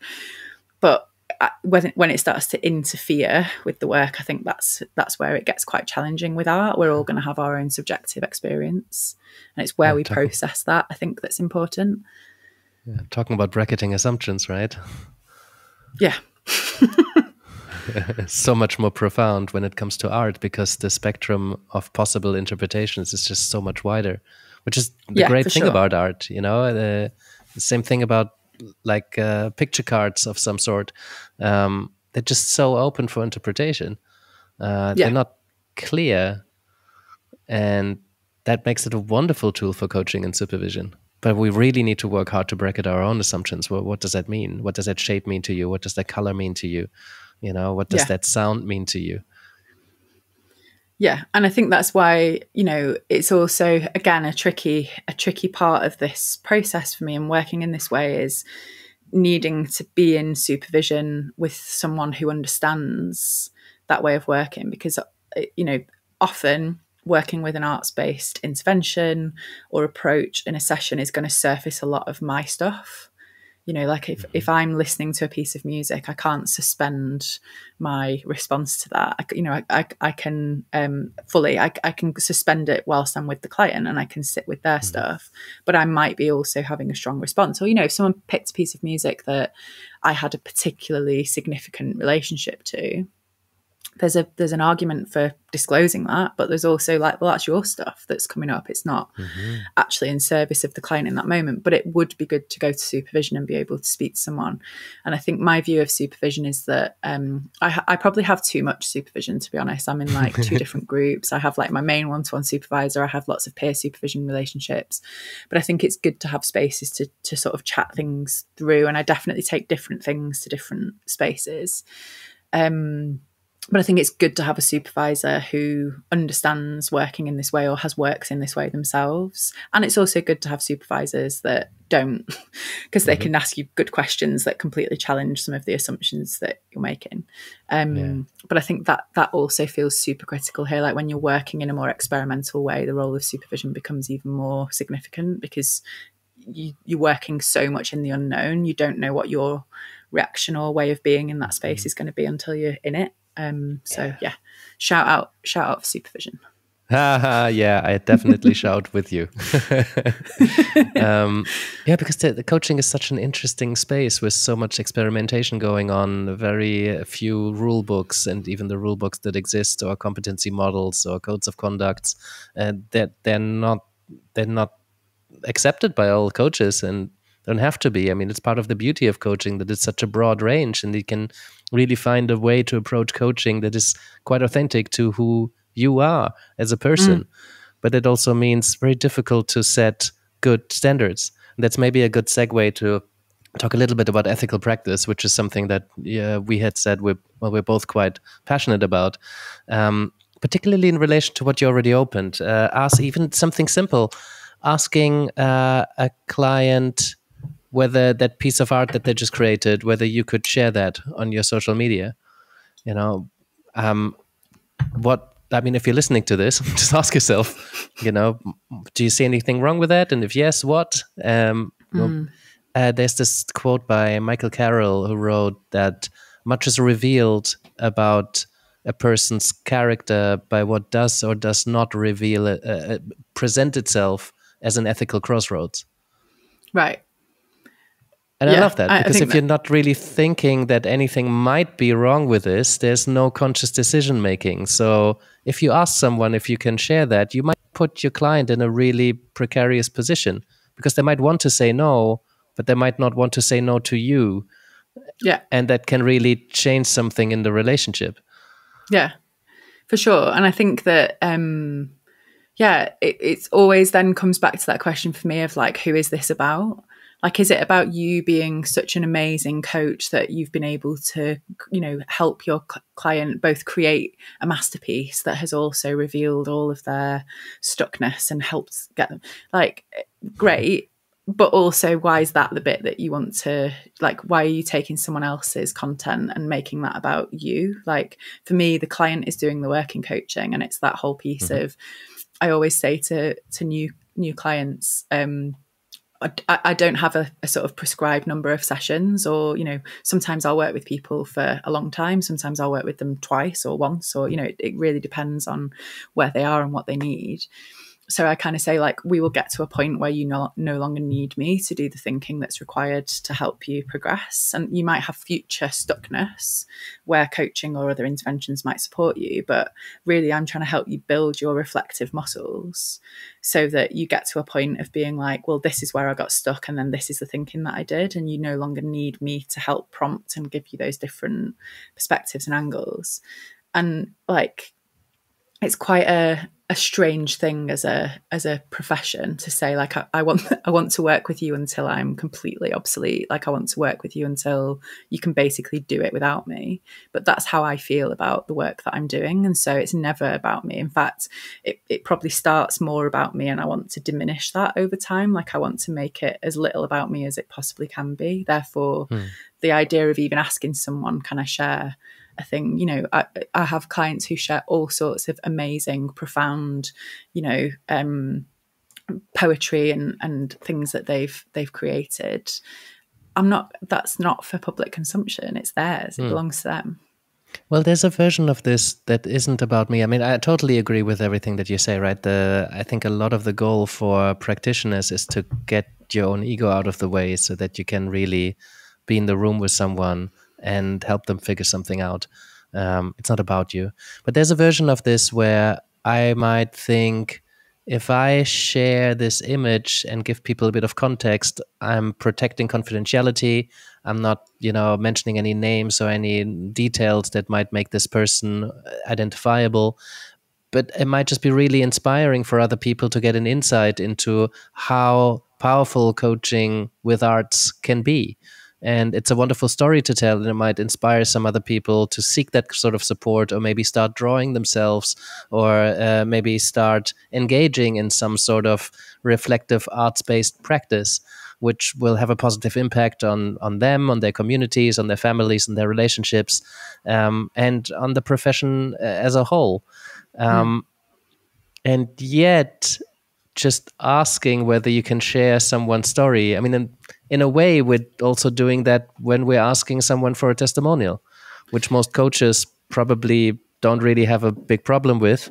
I remember in the beginning, I felt a bit awkward about it. I didn't really want to ask someone to do that because it might also put them in a bit of a strange situation. With most clients, it's fine, and they actually want to give something back, and they want to help you out, and they want to help other people out, making it possible to engage in coaching, maybe based on their positive experience. But just asking is an ethical decision to make. Yeah, well, I think for me, what's coming up really strongly is I think I don't really ask for testimonials. I've asked for them as part of accreditation processes because they're a requirement. But I always invite an open conversation with clients about their experience and kind of what's worked really well for them. But I don't use that. I don't need that in writing. I like to have that that conversation and that closure, but I don't use it as marketing. And I also, for me, when you were saying about what if it helped inspire someone else to work in that way, or to, as a client, to feel safe to experiment in that way with a coach, for me, that's what the research is for. Or, where I've written a chapter that's going to be published later this year about coaching in art galleries and public buildings. And I worked with 8 different clients on two different times. Sorry, that's really confusing. I worked with 8 people, one-off sessions, but I did one lot and then I had a gap and then I was asked to write the chapter. So I did a second lot of people to kind of test some of my assumptions. But every single one of them as part of the contract and part of the arrangement, it was, for the second lot, I'm writing a book chapter. One of you or parts of your experience might become a case study that's anonymized. Is that okay? So before we'd done the coaching, it was an upfront part of the agreement. And I think that feels critically important to me. Like, if I was, part of my research, hopefully, is going to be looking at using arts-based approaches in supervision groups and using the same group of people in a variety of different approaches. Now, obviously, when people sign up to do that piece of research, it's with the understanding that my intention is to publish a piece of writing about it, that I'm going to talk about their experience in an anonymized way, and I'm going to maybe share some of the outputs from that experience, but it's within the constraints of a piece of research. And critically for me, it was agreed up front that actually you don't need to share anything with me, and I can ask and you can say no, but if you feel able to share, like, it might help the paper kind of thing. For me, that's where that sits. It's not in my random third session with Brian, where we've sort of discovered that actually writing a skeleton poem is a great way to surface something really amazing for Brian. Like, I don't need to share Brian's poem. It's Brian's. Yeah, that makes sense. I mean, Brian might share that poem and tell his story, and that would be amazing. Yeah, for sure. Absolutely. I think that's, I think that's where things can be really powerful. So working as an internal coach, we recently had our comms department wanted to do a campaign to promote our internal coaching offer. And a couple of people that I have coached took part, were filmed part of a video interview about their experience of being coached and talked about some of that's great, but it's also on their terms. Like, it's part of their, they've decided they want to share and try and support others to move into that coaching space for some support. It's not that I am extracting that for my own benefit. Yeah. And I think it works the other way around as well, in some ways, right? I mean, in a way, I don't like to think of coaches as service providers, but especially in corporate places, they're often still related to in that way. But if somebody shares a testimonial, I remember a few of the testimonials I've gotten where somebody said, "Oh, I couldn't have done it without you." And I'm like, I don't really want to hear that. Or, mentioning of guiding them, or, it sounded like I was giving them lots of advice when actually, I've asked questions and then they had realizations, but somehow they projected those realizations onto me as if I had given them the realization, rather than they have come up with a realization with me accompanying them towards it, maybe asking a question. It's like when you ask a question and somebody says, "Oh yeah, you're right." And I'm like, "Well, I didn't make a point. I cannot be right if I ask you a question. But, it's being received that way. And that can make a coach feel quite awkward if somebody shares their testimonial without you agreeing to it. But then it's very uncommon for that to be considered unethical. Yeah, but again, I think there is an ethical piece in there, like even in that kind of feeling of discomfort, which I share. If anyone ever says to me, like, I couldn't have done it without you, I'm like, right. My immediate response is like, right, how do I correct you? How do I tell you that you're wrong? When actually that is their experience that they're expressing, right? But it does raise an ethical question of like, have you created a reliance? Have you overstepped anywhere? Like it does make, when I have clients who say those kind of things to me, it does make me go back and really reflect on that relationship to see like, actually, perhaps were they in a very vulnerable position when we started working together? And is that sensation of they couldn't have got here without me more about just having someone there for them rather than what I did or like what we were doing together? Have I crossed those boundaries? Like, how do I support that? And for me, there's something about how I express working with someone in a coaching relationship is often that it varies, but often for me, I'm working with people around like confidence, well-being, things where they feel deficient or depleted. So there's something for me about being able to hold a belief in their self-efficacy before they're necessarily able to hold that belief for themselves. And over the relationship, I just imagine myself handing more and more of this belief over until I'm not holding any of it and they're completely holding it. And I think sometimes when people are saying I couldn't have done it without you, it's like, well, maybe I was just like your bag carrier for a little bit. I was just carrying around some of the stuff that you couldn't see, and I could really like clearly see that actually you're very capable and resourceful and all those good things that mean that you're a viable coaching candidate. But there is a period of handing things over. And I think sometimes that can be received as like, I couldn't have got here without you because actually I couldn't carry those bags, but I needed to move forward. That's a beautiful metaphor. Yeah, and it kind of speaks to the often, I'm not sure if it's an ethical issue, not necessarily a dilemma, but who do we take on as clients? And I've seen that line blur more and more over the years. And as coaching develops and as coaching deepens, and as so many coaches bring so much skills and knowledge and experience to the space, and given the lack of regulation, that line between coaching and therapy is something that I've looked into for a long time and are really passionate about, right? How do you help people make decisions who to take on as a client or who to continue working with when doors open where maybe they would benefit from therapy a lot more than from coaching. And sometimes it's very clear, but often it's not very clear. So I've seen a lot of coaches with very good intentions taking on clients that would have really benefited from somebody else a lot more, or potentially you're risking causing some harm because you don't actually know what you're doing at a certain depth of psychology. Yeah. So yeah. I wonder, do you share those kind of like, have you seen that too? Have you noticed that too? And as a supervisor, how do you help people navigate that?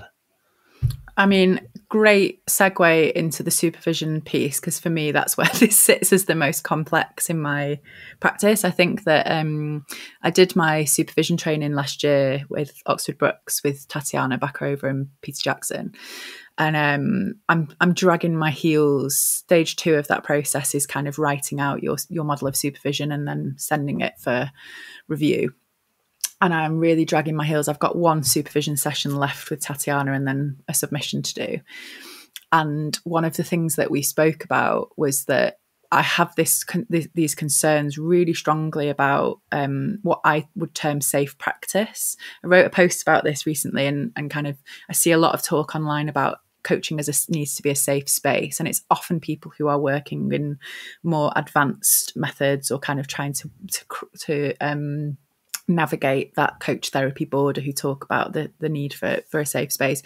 For me, the safe space is part of safe practice. Like actually I need the practitioner to be safe. And part of what I mean by that is to be able to recognize when they are out of their depth and to be able to safely close that conversation, or signpost or refer or transfer a client somewhere more appropriate, and not think, all right, well, I've opened this door and I feel reasonably confident that I can navigate some of this, so let's have a go. Like, actually, if there's any doubt, like, stop.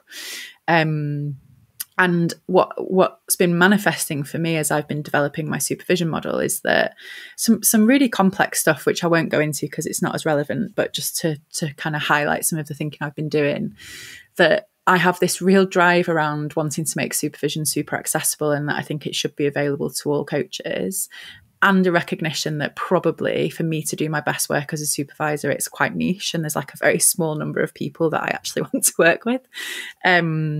And I'm having this real quandary with that. But where that's manifesting its strongest is that actually lots of people want to work with me as a supervisor because I take this arts-based approach. But I'm not using a lot of that in my supervision because I have questions about the ethical maturity that's required to work in that way. And all of those things that I've been speaking about, like that contracting up front, that being willing to stop, that it being the client's choice, that you might surface things that you're not ready for, that the client doesn't even know they're holding on to. So how can they be prepared? So where this really manifested was that I've been really ramping up safety in my supervision and really pushing down art space. Where I would like to get to is somewhere in the middle, and my model that's emerging is kind of this blend of, actually, I believe that coaches need to be both resourced and ethically mature in order to do experimental advanced work. So as a function of supervision, primary concern number one is, are they resourced? So if their well-being is on the floor, that's going to be priority, like to help resource them. It's a resourcing function. Actually, if they're feeling quite resourced, then we can work on some of that ethical stuff. And it's interesting because a lot of the language that we use as coaches around ethics is around ethical dilemmas. And myself and Andrea Geraldus Hayes have just written an article that will be published later in the year about, are you an ethical practitioner or are you simply avoiding unethical practice? And there is this kind of rhetoric that people kind of think of ethics as like bad things that happen that you have to make a decision about. Ethics is like constant. We should be thinking about it all the time. It can be a really positive thing as well as a challenge. And I think that there's something in all of this in supervision where my focus has inevitably, and actually I think I'm working with, as a newer supervisor, I'm working with newer coaches most of the time, that ethics is, and resource, that well-being piece and that kind of helping them navigate some of the complexity of their client relationships is way more important than doing the work that perhaps in 5-10 years time I really want to be focusing on, which is helping support people develop their integration of arts-based ways of working and really challenging the experimental nature of their work. Because I believe that to get there, you have to have these other foundations. And actually, if that's where I'm most used as a supervisor, great. I'm good at that stuff. I like helping people. I like resourcing people and them being well and helping them consider those things. And equally, I think my ethical lens definitely still developing. You know, I would never say I am the most ethical of all ethical practitioners because it's really really hard and complex, right? But I think that I've got a good insight and good knowledge around that, and I think I can support other people with some of that. A kind of I wouldn't say unwelcome, or maybe it is a bit unwelcome, but side effect of that is that I think sometimes people think that I'm like the fun police, that like there's all these great practitioners out there who talk about playful work and who, you know, are really doing with great intentions, like really good stuff. And then I come along and I'm like, well, have you thought about the harm you might do? Sorry, are you experienced enough to be there with that? Like, but I think it's an important conversation, and I'd rather be the fun police than feel complicit in harm to a client because I have inadvertently encouraged someone to do something that is way out of their depth. Yeah. Could you give us some examples of ethical decisions that coaches had not recognized as ethical decisions? Maybe something that where there were these kind of critical questions that you said that people hadn't actually considered, just so we can throw out there a couple of make some coaches think about what they're doing. I think, let me try and think of some examples that aren't going to be, that aren't going to compromise anyone's anonymity, confidentiality. I think a couple of the things that are surfacing quite strongly. So let me try and come up with an amalgamation of this that doesn't actually relate to any specific client. I think where people come and are having often a gut feeling about a client or a client's behaviour, where the question that they're bringing is like, should I address this, rather than like, should I be working with this person? Like, there's almost a recognition that there is something complex that needs to be resolved. But what I tend to find where the challenge comes around that ethical maturity is that the coach typically, with good intentions, locates the problem as theirs. Like, so is kind of thinking, oh, this client is a bit erratic, or this client is talking to me about XYZ. And I don't know if that's a coaching topic. It makes me feel uncomfortable. Should I address it? Like, how do I get them back into the thing that we've contracted to work about? So they kind of see it as a challenge in their practice, and like they should be doing something differently. Whereas for me, there's been a couple of occasions where people have brought something and said, my client disclosed this thing. Let's say it wasn't this, but let's say my client disclosed that they've been using drugs to self-medicate. And I've sort of not really said anything about that, and I don't really know what to do about it. Like, there's a recognition that there's a challenge and there's something really complex there, but it's almost always from a view of like, how do I get the coaching back on track? And rarely is it from a place of, right, what's my professional responsibility here? And like, is it a problem that this person is doing this behavior, and is that a judgment that I'm having, or actually is their disclosure to me a sign that they are quite vulnerable and that they trust me, and therefore it's really important for me to get this next bit right for them, not for the coaching. I think that's I don't know if that's a bit woolly, but that's the kind of the type of examples that have come up for me when you ask that question. And maybe if I think about it, I'll come up with some others, but is where the coach is sensing that there's a problem, isn't necessarily labeling it as an ethical problem, but is locating the solution as something in them. Like, how do I get the coaching back to being good, rather than, is the coaching appropriate? Like, they're almost asking the wrong level of question, if that makes sense. Yeah, exactly. And I think expanding our awareness as practitioners to include that is really helpful. I mean, it makes things more complex. And I understand why some people don't, maybe consciously, maybe subconsciously, don't want to open that door, because they're doing good work and it feels good and the client likes it. And if it's not quite appropriate, the client still wants that. And it's going to benefit them, but it's not okay. And once you open that door and it becomes awareness, then now maybe you have to have a really uncomfortable conversation. You know, what you don't want is to reject your client or leave them alone, or God forbid, report them. You know, if somebody's disclosing that they're, I don't know, paying their gardener in cash and not paying taxes or something like that, you know, depending on where your moral stance is on these kind of things, you might not think of that as much, and certainly not to report them or bring that conversation up, or, you know, but like, it might be necessary as part of your code of conduct. For example, some things need to be reported depending on the law of the land. Right? In the UK, you have to report anything that gives a suspicion of terrorism or money laundering. Right? So if somebody discloses anything around money laundering, then you will legally need to report that. Yeah. And you don't necessarily want to, because maybe you think it's not a big thing, or and you don't want to risk the client, because once you report them, they're not going to be a client of yours anymore. Oh, for sure, 100%. Yeah, they're gone. You know, so you're sacrificing a client for doing the right thing that maybe on a personal level you don't quite consider to be right. Yeah. Yeah. Well, and I also think part of the challenge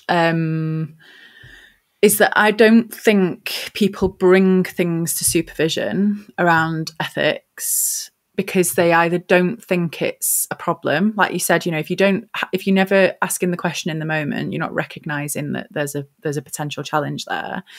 But also, I think there's a big factor of shame around some of the thoughts that we might have as coaches, like the judgments we might make. So even in that situation, there's a legal implication of, is there potentially some money laundering happening? But you might make a judgment about your client, and that might range from, oh, I feel so good that this person trusts me enough to make this disclosure, right through to like, well, I don't like that behavior, and therefore it's making me feel more negatively about this client. Like, that isn't in and of itself a problem, but it's definitely something you should give some further consideration to. And I've got this project at the moment. It's very kind of early days, called Coach Secrets. It's basically cool. a rip-off of a very long-standing project called Post Secret, which is where people send anonymous secrets on a postcard to a bloke in America, and he posts them on his website, and he's done exhibitions and books and things. And I've been a big fan of that for a long time. And part of the conversation I've been having about ethics, and maybe why I'm struggling to think of like what are some of the things people bring to supervision that they don't recognise, is that I actually don't think people bring some of these things, these topics, to supervision. So this project is inviting people to anonymously share a secret. And interestingly, I've said in the wording that it could be like positive, neutral, negative. It could be about themselves. It could be about a client. Every single one that's been submitted so far is skewing on the like neutral to negative side. Like, nobody's said anything like, I feel the most alive when I'm coaching, or, but the premise of it is things that you have never said out loud to another person.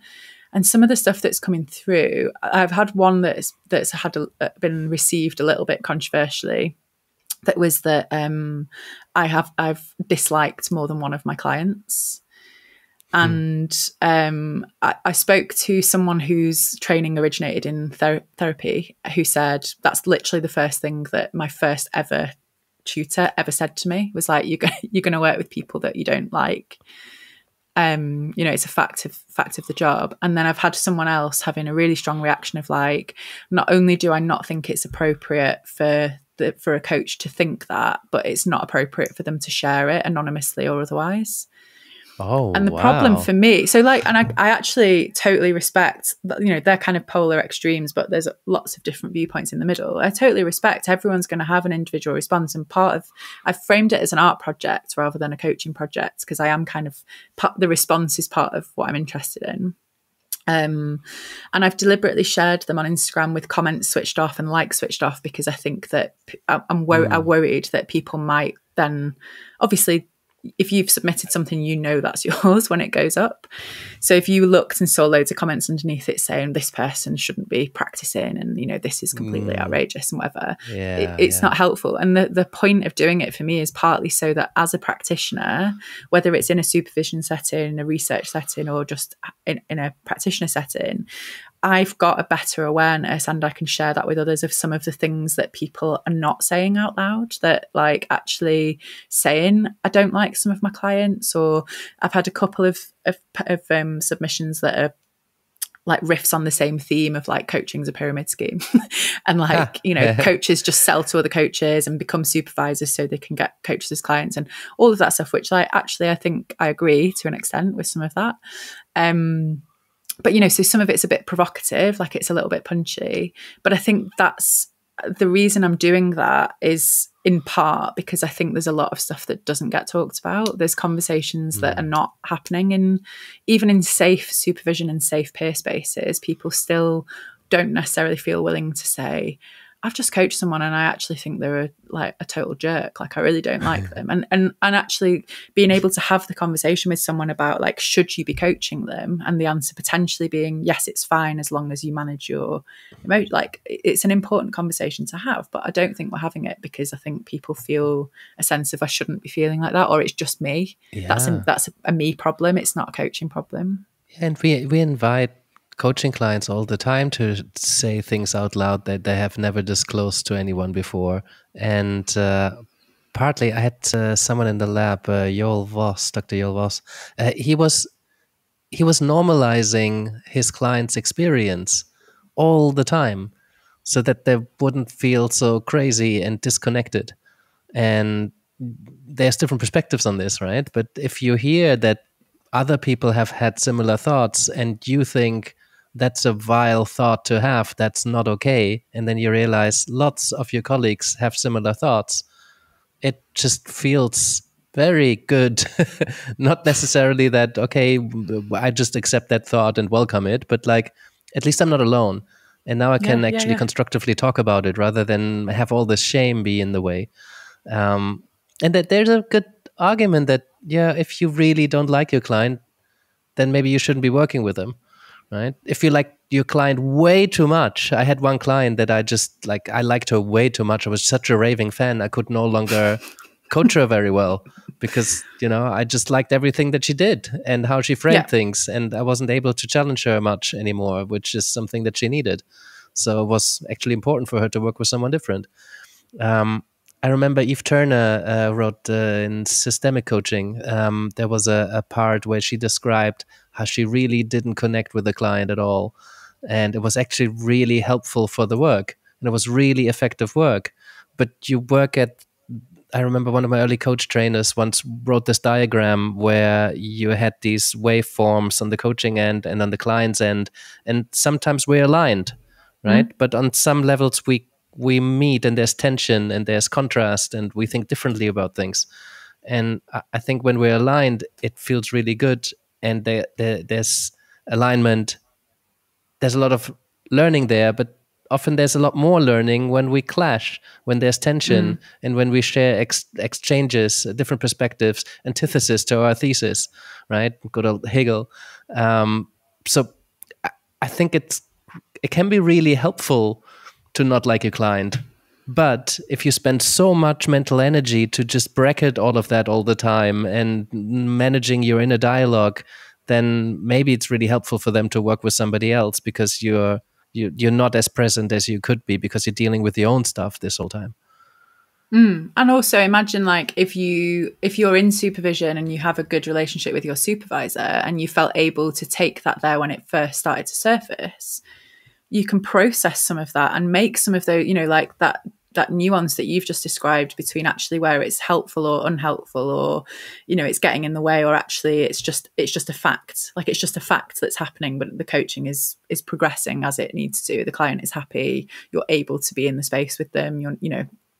That I'm sure there are some people who would take a strong view of like, you shouldn't work with people that you don't like. But as we've just sort of discussed, like there's nuance there. And I think being able to have the conversation is part of the development of the coach and part of that awareness. Like having the thought is part one, but then doing something with it is really important. As practitioners, we're encouraging our clients to really deeply reflect. I'm really challenging them to think about the things that surface for them at a deeper level. So we also have a responsibility to be doing that with the stuff that's coming up for us. It's part of our professional practice. Yeah. Are there other kind of ethical pointers you would like to put out there to a coaching audience? I suppose I wrote a guide with Sally Waters, who is a dear friend of mine and also MAPCP alumni. We've written a couple of things together. We've written a guide and we've just had a paper published actually that are kind of thinking about ethics. But the guide's probably it's called Playing It Safe, and we wrote it with input from some other both coaching psychologists and coaches and supervisors who are working in the kind of art space, kind of as a reflective prompt around if you're considering working with arts-based approaches. But I actually think it could be applicable if you're thinking of experimenting in any way in your practice, whether it's arts-based specifically or otherwise. If you're thinking of trying new things, or, the questions in there are things like, who is this for? Like, is it for you? Is it for the client? Is it for both? Not that any of those are the wrong answer, but just like so that you're really clear on what the motivation is for wanting to try this out.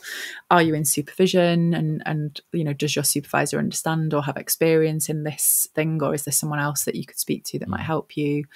what's your philosophy of coaching? And that's such a big question, but kind of really trying to work out, what do I believe coaching is and who is it for and what is the purpose of it, can really help you then figure out, is this thing I want to experiment with? Can I do it in an ethical way? And we talk about ethical experimentation. So I think that probably is a useful starting point for people who maybe want to start questioning or bringing a level of criticality to their work. And we also talk in there a little bit. There's a bit of a negative rhetoric around ethics. I think that that there are people who are doing lots of work to try and combat this. And Wendy Ann Smith comes to mind specifically as someone who's really trying hard to make ethics feel really engaging and exciting, actually. I think she's doing some fantastic work. But Coaching I think Ethics Forum. If coaches are interested in learning more, it's developing into a really lively community. Yeah, and also there's the Journal of Coaching Ethics that she's started publishing, and a magazine that will be coming out soon called Ethical Edge Insights. So lots of different ways for different engagement. But I think that I was invited to take part in the Creative Coaching Festival for the Association for Coaching. And even where it was quite embraced that I wanted to bring ethics into the conversation, it was always like, oh, we'll make sure we leave room for the important stuff, like the serious stuff. It's like subconscious, I think, that people just have this view that ethics is an add-on and that it's like very solemn and serious and that we should give it reverence, but also like we should do the fun stuff first and then leave a bit of space. And I think that in the guide we speak to this a little bit, but I think that's probably the question that I would invite people to think about and reflect on, is like, how would you describe your current relationship with ethics? Like, if ethics was a person, who would they be to you? What do they look like? What clothes are they wearing, right? How often are they showing up?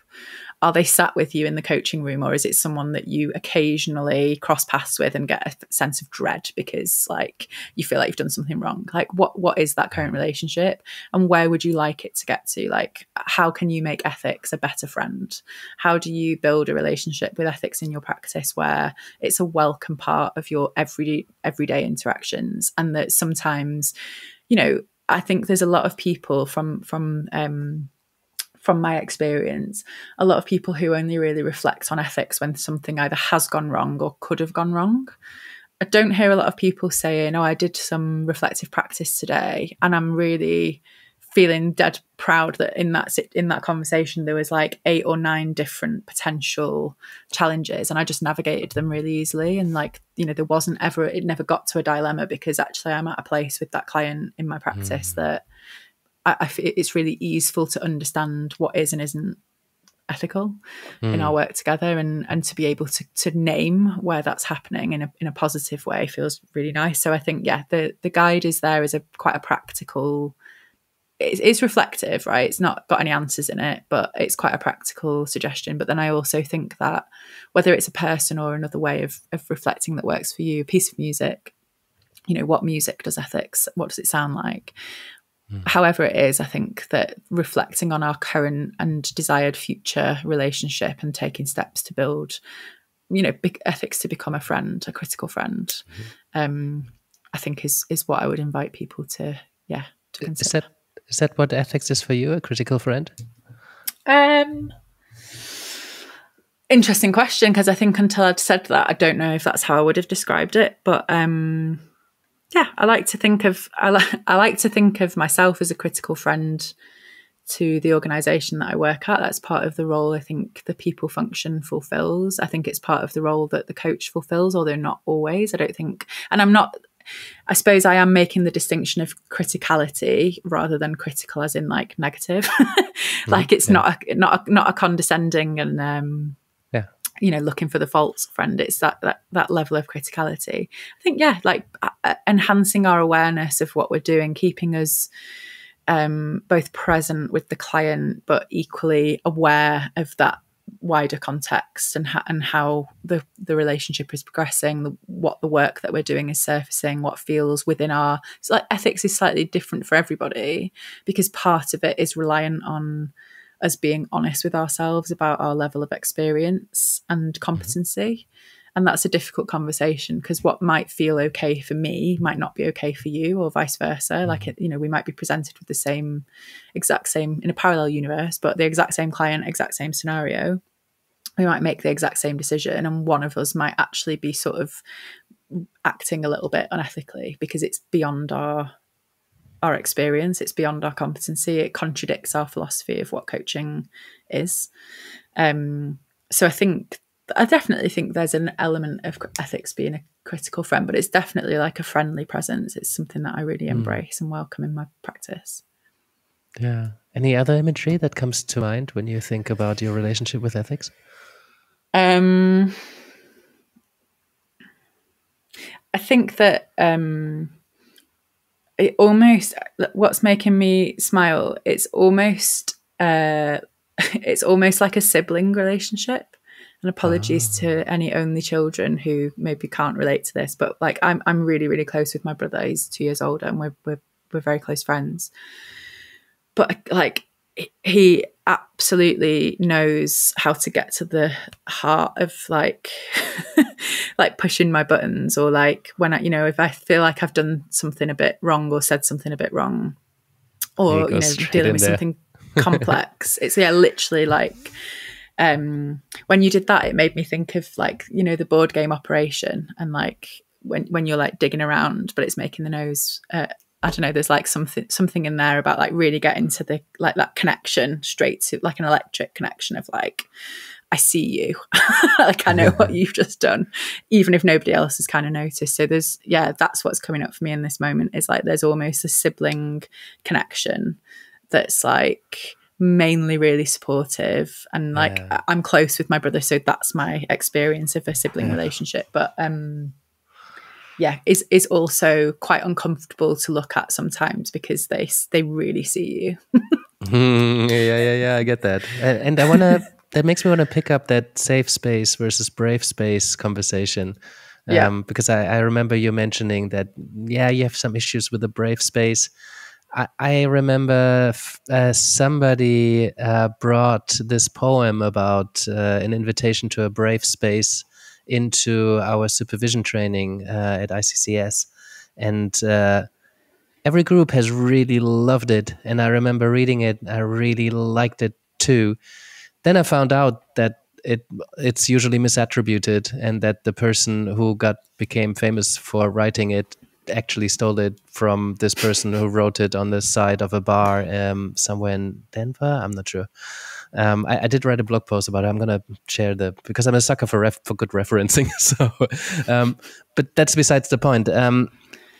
I see coaching and supervision and any kind of really good helping relationship as an invitation to be also a bit brave. I think when you make a commitment to learn and kind of leave the safe haven of what you think you know, and you venture out, it always requires an act of courage, whether you recognize that in yourself or not. But if the coaching space is too safe, then you close a lot of doors for learning.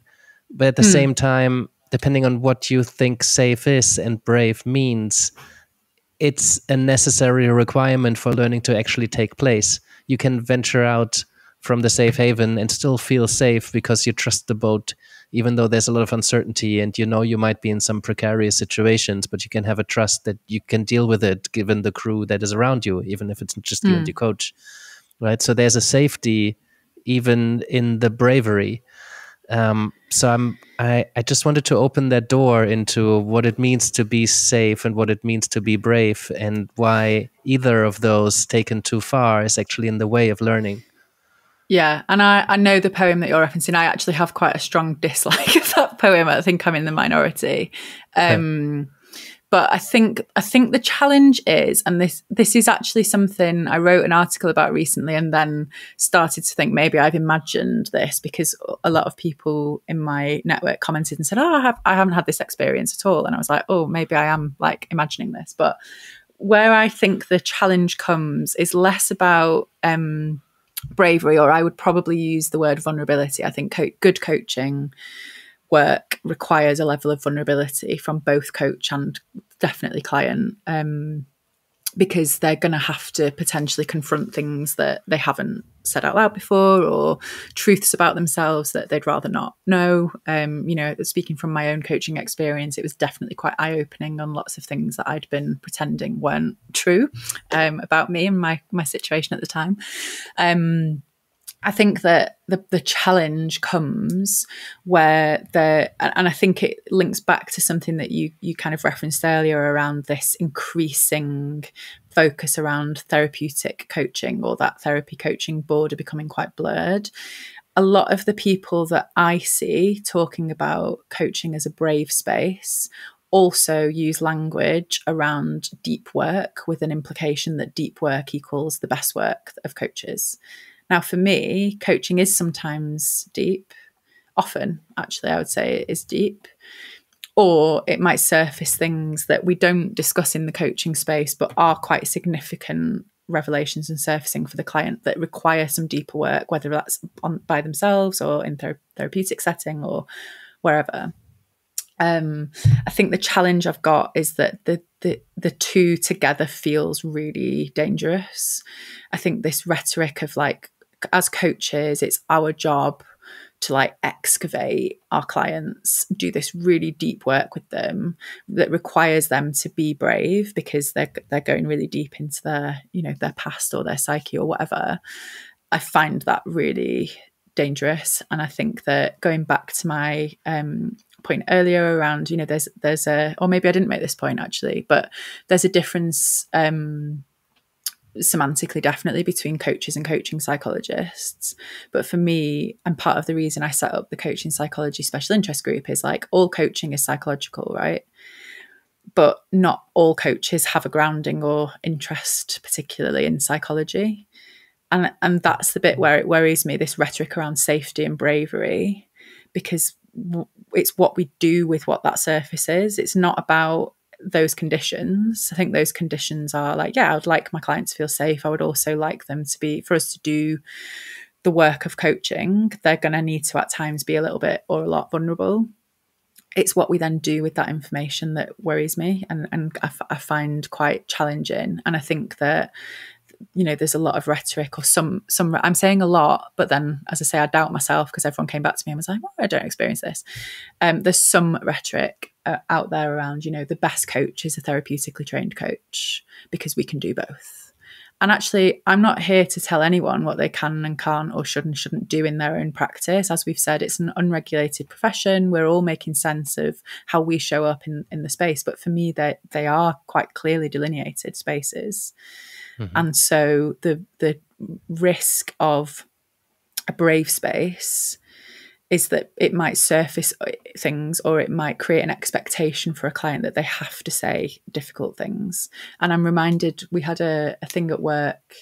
If anyone from my team listens to this, I did voice it at the time. So I was just working out, like, is this going to really offend anyone?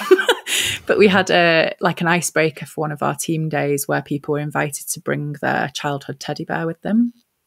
And I objected to doing it. I didn't bring one. I kind of think I shared something brief, but if anyone has been in the care system, if anyone doesn't have any of their possessions from childhood, maybe they didn't have a childhood teddy bear, they don't have a good relationship to it. Similar, I think a few years ago, there was an exercise going around inviting people to tell the story of their name. Now, if you've got a really positive relationship with your origins and your name, that's a lovely exercise to do. But lots of people maybe have chosen a different name and don't want to disclose that actually this isn't the name that I was born with for multiple reasons. Or maybe, a parent who is deceased gave them the name and that's really painful. There's this kind of, I raise this because it's almost, those spaces should feel really safe, like being in a team meeting, doing an icebreaker. And with really well intentions, people often ask things that, because their context isn't, well, I'm not care experienced and I don't have that understanding of why this might be really problematic for some people. It's just a nice thing for me. I'm going to invite other people to do it because it will be a nice thing. It will be received as a nice thing. And actually me saying, I feel really uncomfortable about this, is maybe received as me being difficult or like trying to find fault in some way. Like, because, I can be quite critical and disruptive and, kind of take an oppositional position. But I think it's that same, I use those examples because it's a similar thing in coaching. Like, just because you've got one experience of something and you think it might be nice to surface that same thing for someone else, and it gives you a bit of context about them, maybe it's more painful for them, maybe it will raise something that you're not ready to be with as a practitioner. You're not advanced in your practice, in your thinking, to a point where you can recognize it for what's actually happening for that person in the moment, and that's where it becomes unsafe. I think that's where bravery becomes unsafe. That link to the deeper the work, the better. Like, actually, some of the best coaching work I've done has been fairly superficial. It's just really helped someone get from being really stuck to like, oh my God, what am I doing? Just need to go and have that conversation. Thank you. Yeah, it's tricky, right? And again, as you said something earlier that I want to pick up, which is something that I often share with students. It's in the contracting and getting permission for that. And in a work meeting or at a workshop, you might not necessarily have that permission to this or that exercise. Or when you ask for permission, it might be saying no to something. Oh, I don't want to take part in the icebreaker. Might be just really awkward and make somebody feel more unsafe. But it also gets tricky, right? Because if I ask people to share what's present for them right now, or how are you feeling? It might make somebody feel incredibly uncomfortable and unsafe because maybe they haven't been feeling great for some time. And how you're feeling is a pretty, like that. I mean, it's well-intentioned, right? But at some point it gets to a point where nobody can ask anything anymore, because it might make somebody feel uncomfortable. And you can definitely see that in academic institutions, particularly in the US, where this has been taken too far. I mean, it's not too long. I came back from the Positive Psychology Conference in Innsbruck, and I've met a handful of academics who said, I'm going corporate. I don't want to spend any more time teaching because I'm just so limited and restricted in what I'm allowed to ask and feedback. And a learning space should be a challenging space. And if I'm not allowed to give somebody critical feedback because they're just in a very vulnerable space, and any critique of what they do, they take as a critique of who they are, and then they have a mental breakdown. So I remember when I got into academia, I remember there was a marking assignment. That was kind of my first step into academia. And when something was wrong, I said that this was wrong. And apparently, I found out 2 years later, I caused a shitstorm, quote, shitstorm. Nice. Because my marking was too direct. And I'm like, oh, I guess I should have said that this is an interesting idea, but not as the original author intended it. Well done. Maybe not without the well done. That was a bit sarcastic. But you get what I mean. I mean, I moved back to Germany now after nearly 20 years in the UK, and people are a lot more direct, and a lot of that directness makes me feel quite uncomfortable, and I also really value it. But then I'm speaking from a very resourced position and quite privileged in many ways. So it's easy for me to say, oh, well, we must be brave when we enter these spaces. It's not necessarily that everybody has a choice to be in those spaces. But I think that choice, that contracting, that permission is crucial in this whole process. Yeah, I think that's the most important bit here, is that, some of the contracting, if I think about, let's say emotions showing up in a coaching space for a client, probably not that surprising, because I work in a space where I'm trying to support people around their well-being, that tears may arrive, whether they are angry or upset or otherwise, but might arrive in a space. And I think that it's often met with, particularly UK-based clients, feel really embarrassed and really ashamed, and immediately start apologising and want to kind of cover their face. They want to stop crying.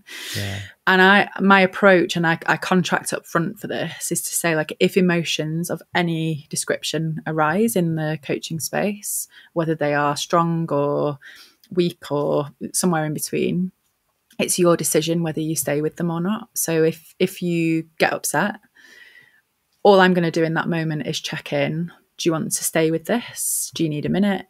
Do you want to move to something else? Do you want to stop?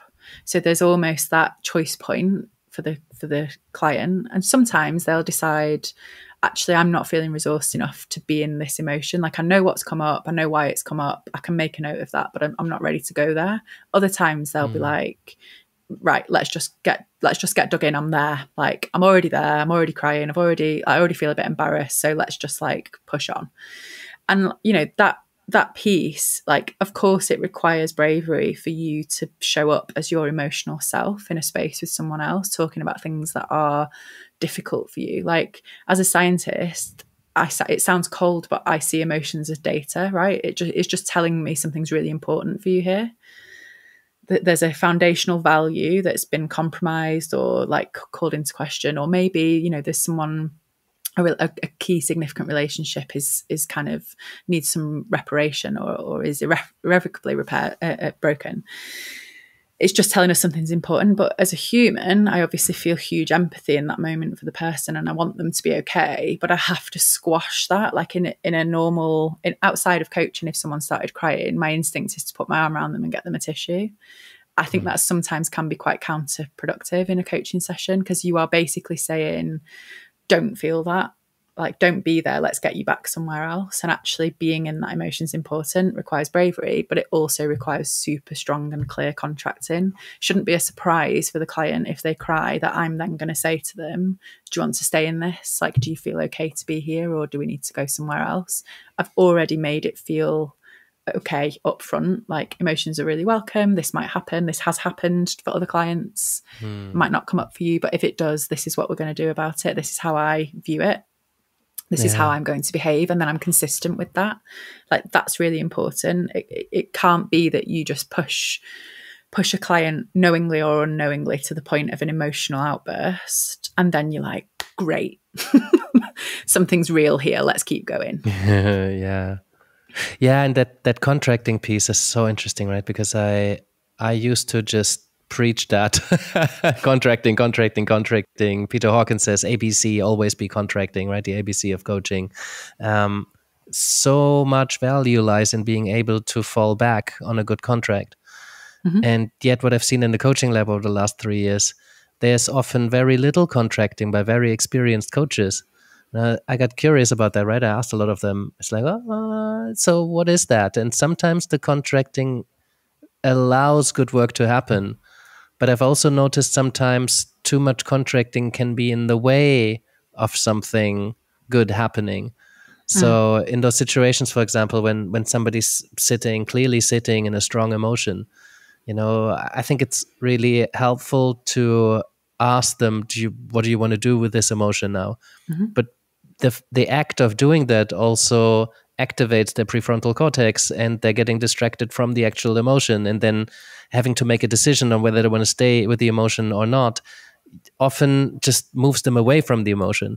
So I understand the coach who would say, I'll just go with the flow on those kind of moments, and I don't need to invite them to make a decision whether to stay with that or not. They either stay with it or not, right? I could invite them to stay with it, or maybe I could invite them to make a choice. And by inviting them to make a choice, maybe they understand that there is a choice, that they could be moving out of an emotion. And so many people feel like slaves to their emotions, when actually they're just naming the emotion and activating some parts of your brain will help you have choice of moving out of the emotion or not. So I found that a super interesting question for me at the moment, because I contracted a lot. Now I contract less. But like, what's the sweet spot of contracting? Yeah, well, and I think that there's also something in there about contracting for me is an ongoing and never-ending process. Like, it's not a once and done upfront. Like, I've written the contract and we've both read and signed it, and now that is how we work together. And, you know, there will always be either falling back on or reminders of, or actually saying, how we work together might work better if, like, I've noticed with one client, it feels really important to them to give me a summary of the last 4 or 5 weeks since we've last spoken. So our check-in now involves, like, would you like to give me an overview? Like, we've specifically contracted that we're going to use some time for that. You know, it's not actually necessarily coaching. It's kind of quite descriptive, and some of it's not relevant, but it feels really important to that client to do that. It's part of their processing and settling into the space. So there's that recontracting piece as well. And I think that when we're talking about emotions, where I go back to, and this is about me and my philosophy of coaching and who I am as a coach, I always just recognize the power that I hold in that dynamic, and therefore not offering a choice if someone is in a strong emotion and just continuing is signaling to them, like, I want you to continue here. And I don't want anyone to ever feel like they're staying in an emotion because it's like what I want as the coach, and that's what they should be doing to please me. I think certainly early in relationships, that's more of a concern than when you've built, you know, a good working relationship together. But in those early sessions, I'm so acutely aware that whatever I do is sending a signal of, like, if I'm not careful, of like, this is where we should be going, this is the work we should be doing, and it's not my work to decide. Yeah. But isn't there sometimes a sense that that would really serve them, that you would really want them to do that because maybe they've been avoiding to, actually experience their emotions? Because there's so much to learn when an emotion comes up. And when I see somebody just kind of moving on from it, still not my place to make the decision for them. But sometimes I want to invite them, or maybe even encourage them to sit in that emotion. And that encouragement or that invitation might just be because they're doing it. I'm taking some responsibility here, but do you know what I mean? Have you been in those situations where you're like, I really want you to stay in this, just don't distract yourself immediately?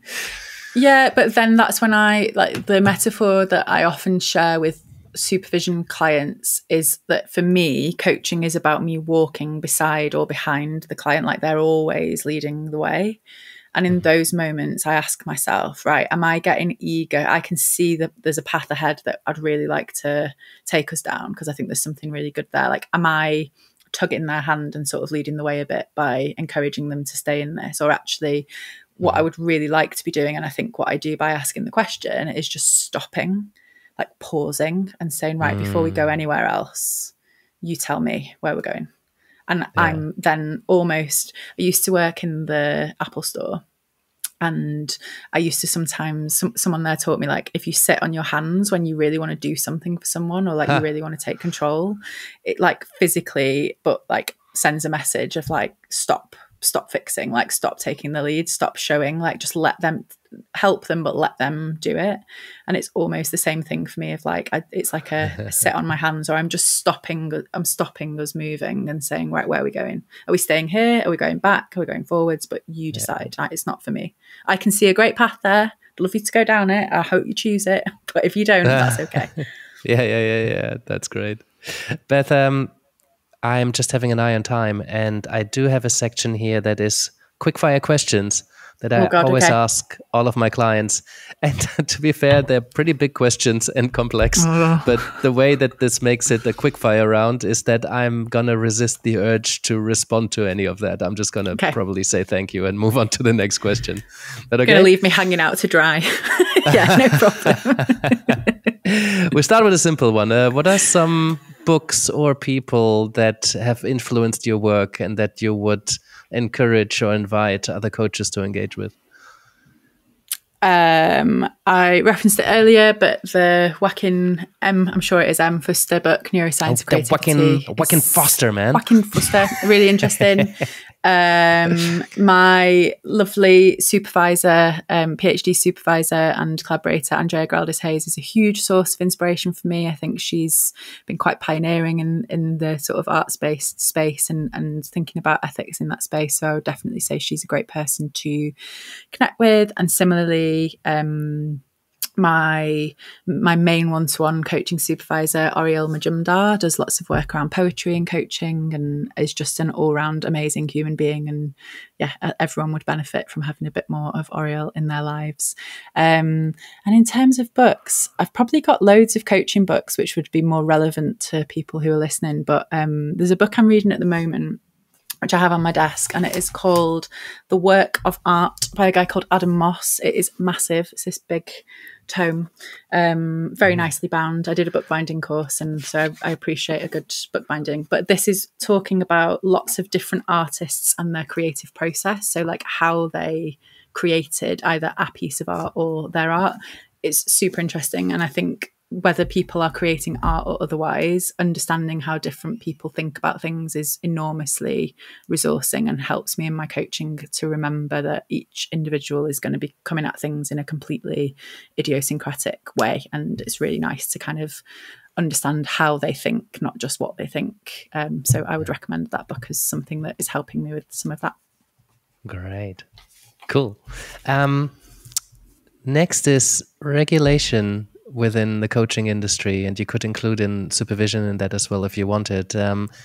Do we need more of it to keep clients safe as coaching veers more into therapeutic spaces? Or is it an unwelcome gatekeeper and keeps good people out of the conversation, out of the practice? What do you think? This is not an either or, right? That is a big question. I think it's really complicated because on the one hand, I think that part of the challenge coaching is facing is that it's actually not super accessible for lots of people. It's both from a client perspective and also people training and becoming as coaches. You know, there are kind of barriers to entry and well, for coaches, for practitioners, it's not. No, they can just decide to call themselves. Oh, coaches. well, no, they can. But if you want to become, let's say you wanted to become accredited. So if we're talking about further regulation, we're probably looking at that route being like the kind of or an equivalent being the accepted route. And I think that access and funds for good training and is a problem. I think that part of the challenge is. I don't know, and I say this as someone who is quite heavily involved with the MCC UK, who's been quite involved with the British Psychological Society in the past.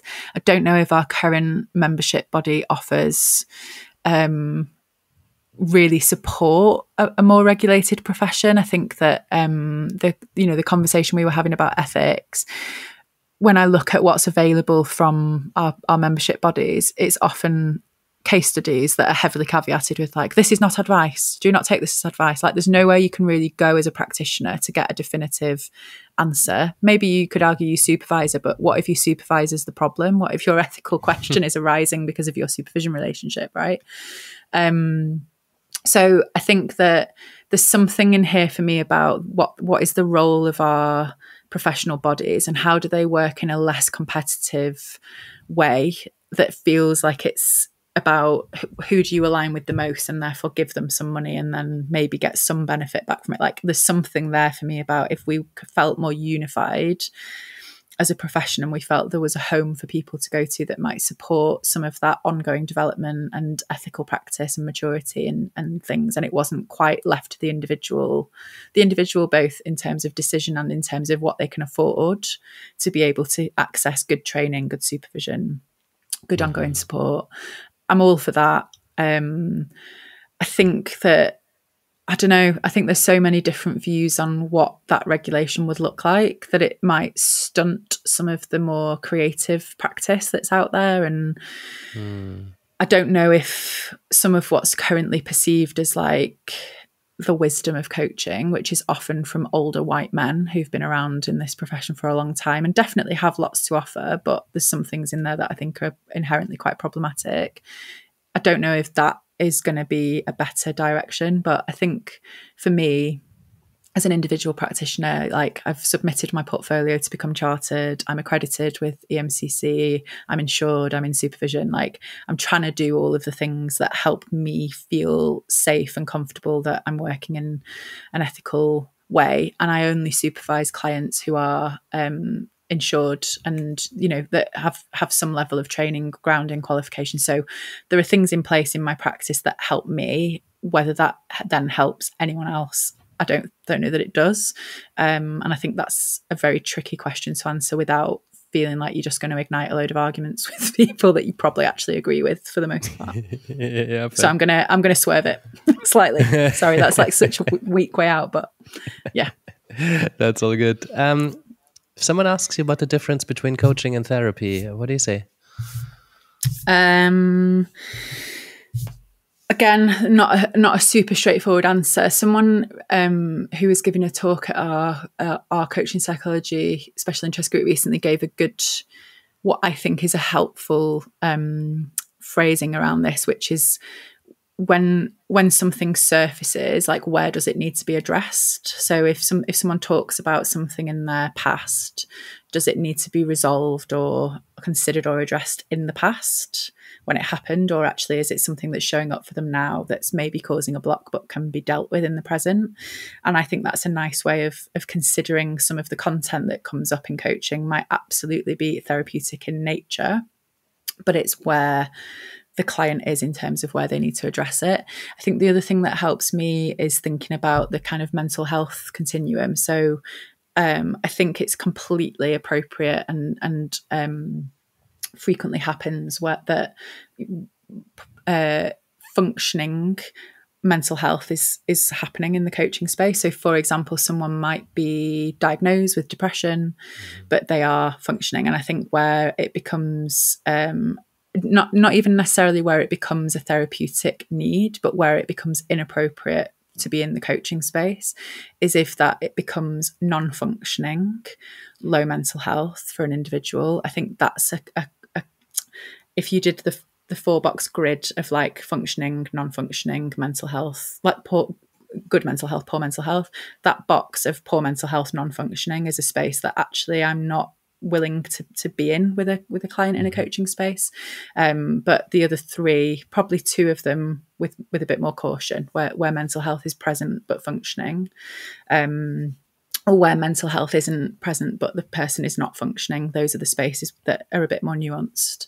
But I think therapeutic intervention is definitely appropriate where the individual's content, the thing that they want to work at, and also how they are and how they are showing up is in that that space of needs to be addressed in the past, or where there is a non-functioning poor mental health present.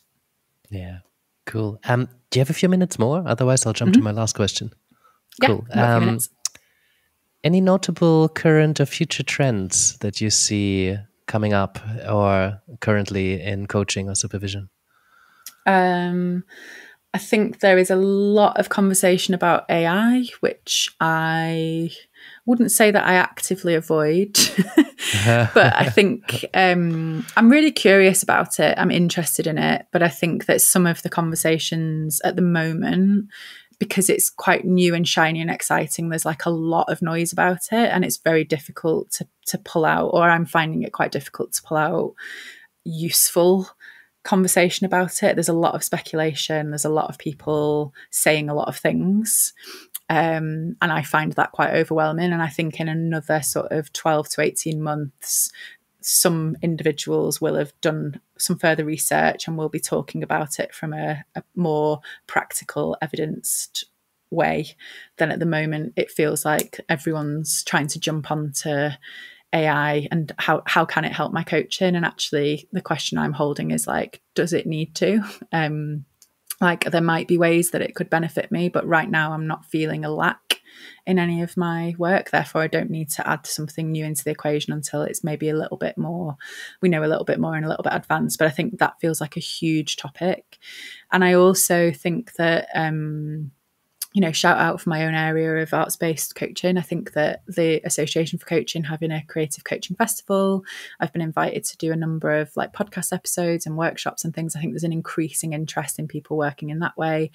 In a similar way, I think outdoor coaching is a little bit more further along the line, but I think that also feels like a really interesting space. And my take on that, I did a talk at the Oxford Brookes Supervision Conference earlier this year.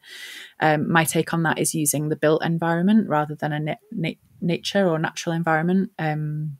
And if I was being really pedantic, which I think I probably was during that talk, saying that, if you go to the local park, that's part of the built environment. Like someone designed that. The paths that wind through the trees were put there by a person in order for you to walk around it in a certain way, or to have options of how you walk around it. And it's you're in nature, but you're also in part of the built environment the same way as if you were walking down a street in the city centre. You've just got a different vista. You've got buildings and things there. So I think outdoor coaching is really interesting, but I think that it has more potential than just the nature element. I think actually being in touch with our surroundings, noticing where we're drawn to, where we're not, all of the field of kind of psychogeography, I think, is going to come up behind that outdoor coaching and nature-based coaching, and kind of add in a new element of what it means to wander, and kind of what our surroundings can offer us in terms of perspective or stimulus or reflection. So yeah, those are probably the areas. I guess AI and outdoor feel like the biggest trends, and then a little shout out for my arts-based corner of the world. Mm-hmm. Yeah, cool. Tell us about a time you had to stop working with a client. Not where you agreed in the beginning that this is probably not a good match, but when you had actually started to work with a client, but then decided that working together no longer is good for you as a good fit, or maybe cause of harm, whether that's referring to therapy or just stopping. Has that happened to you? And if so, can you tell us about it? Yeah, the first client that comes to mind was less about, I suppose there was probably a little bit around fit, but actually it became really apparent by about the third session that what they really wanted was a mentor. Like, they really, really wanted someone who was just going to be able to give them advice, like give them answers. And I think it's when I was wasn't a new coach, but I was still fairly inexperienced. And I think I spent a good couple of sessions thinking, right, if I can just nail my description of what coaching is and get them to get this, then we can do this amazing work together. And actually, when I recognise, like, they're never going to do good coaching work with me, they might have done with another coach, but like, they're never going to do good coaching work with me, because fundamentally I'm not willing to offer them what they have an expectation of in this space, which is, what would I do, and like, what do I think, and how can I help them get a promotion that doesn't actually involve them really doing a great deal of work. Like, they really wanted someone to come and give them answers. And I think the nice shift, and this has also happened with clients where therapies may be a better fit as we've started to do the work and some of the stuff that's coming up for them, is we spent a coaching session about, like, what would a good mentor look like for you, and who do you already know, or who is in your extended network that could be. And I've also had similar sessions with clients where we've talked about the different types of therapy that are available in order to help them make an informed decision about a next step of what kind of therapy do they want, and is it important for it to be in person, and recognition that it's probably going to be weekly. So is there a space that works for them, and all of that stuff. So I think, yeah, the individual that sprung to mind immediately was a mentoring request, really. They kind of wanted to progress in the company, and they just wanted someone that could say, I've been there and this is what I did and this is how it helped me. But where it's come up in other places, I think it's that recognition of what you need or expect from this space and from me is not something I'm willing to give or can give. Yeah. I'm not qualified to give. But that really helps me with a transition, is like, how can I use a coaching approach to help you figure out what the best next step is with whoever it might be. And, you know, maybe I might have a recommendation or know someone, but it also might be that broader.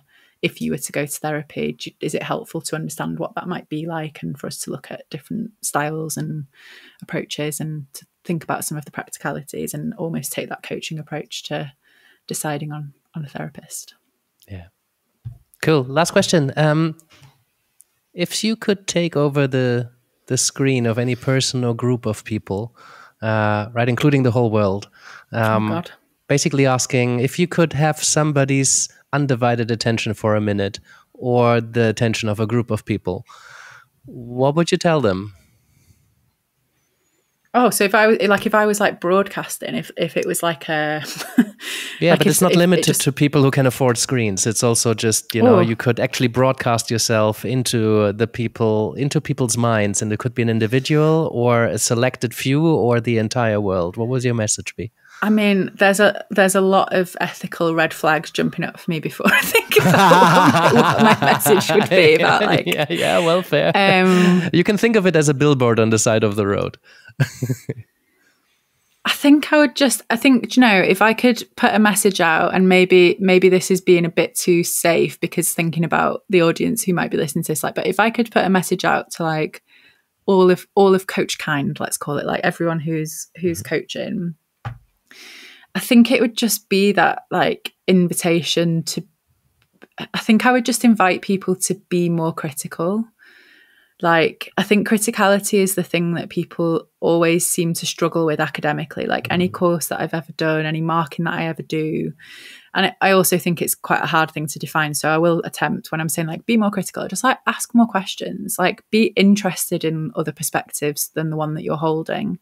Don't just think I've been doing this for 10 years and it's always worked out fine and therefore I don't need to change anything. Like there's so much newness, so much to learn from, like, and it can be really overwhelming. But I think that inviting criticality into your practice is only a positive thing. I think it keeps us fresh and relevant. I think it keeps us ethical, or it helps to steer us in a more ethical direction. So I think that would be my invitation. It's probably quite boring, and I'm going to go away from this and be like, oh my God, I had the potential to say anything to anyone. But really, like, I did put you on the spot. Yeah, considering what we've been speaking about, I think that feels quite important. Like, I don't judge anyone on what their background is, whether they've got a psychology degree or not. Like, I think that inviting a level of criticality into your work is something that I really value in others, and I really value when people either force me, like blunt force, or invite me to be more critical about my own thinking and my own thoughts, because it's the only way that I think we can really progress as a field of practice, as well as individual practitioners. So yeah, be more critical. I love it. And where can people find you and your work if somebody wanted to step closer into Beth's sphere? What's the best place to go? So I'm sadly most active from a social media perspective on LinkedIn. I've sort of kicked my Facebook and Instagram habits. And someone described LinkedIn to me as like the social media personality of your job interview persona, which made me feel a bit unwell. But I'm on there quite a lot, interacting with people, sharing. I've got a newsletter that I sporadically post in, so don't get excited about regular updates. And I have a website as well, which is bethclaremac.com. Where you can find out a bit more about me and my work. But yeah, LinkedIn or email is probably the best way to get in touch with me. Or my coach secrets, if you want to send me in your secrets, that would be very well received. You can find that information on my website as well. That's amazing. You mentioned email. Is that something you're willing to share? Yeah, so my email is hi@bethclaremac.com. And Claire doesn't have an I, so I'll just spell that out. It's BETHCLAREMC.com. Cool. Awesome, Beth. Hey, thank you so much. This flew past. I can't believe this might be the longest podcast I've ever had on here. Sorry, everyone. Thank you so much for taking the time. This is amazing. If you're still with us, I'm sure you got tons of it because you are still here. So, Beth, keep doing what you do, please. This is so inspiring and so generous. And this is just all in line with the assumptions I've had about you. So, appreciate you. Oh, thank you so much, Yannick. It's been lovely. Thank you so much.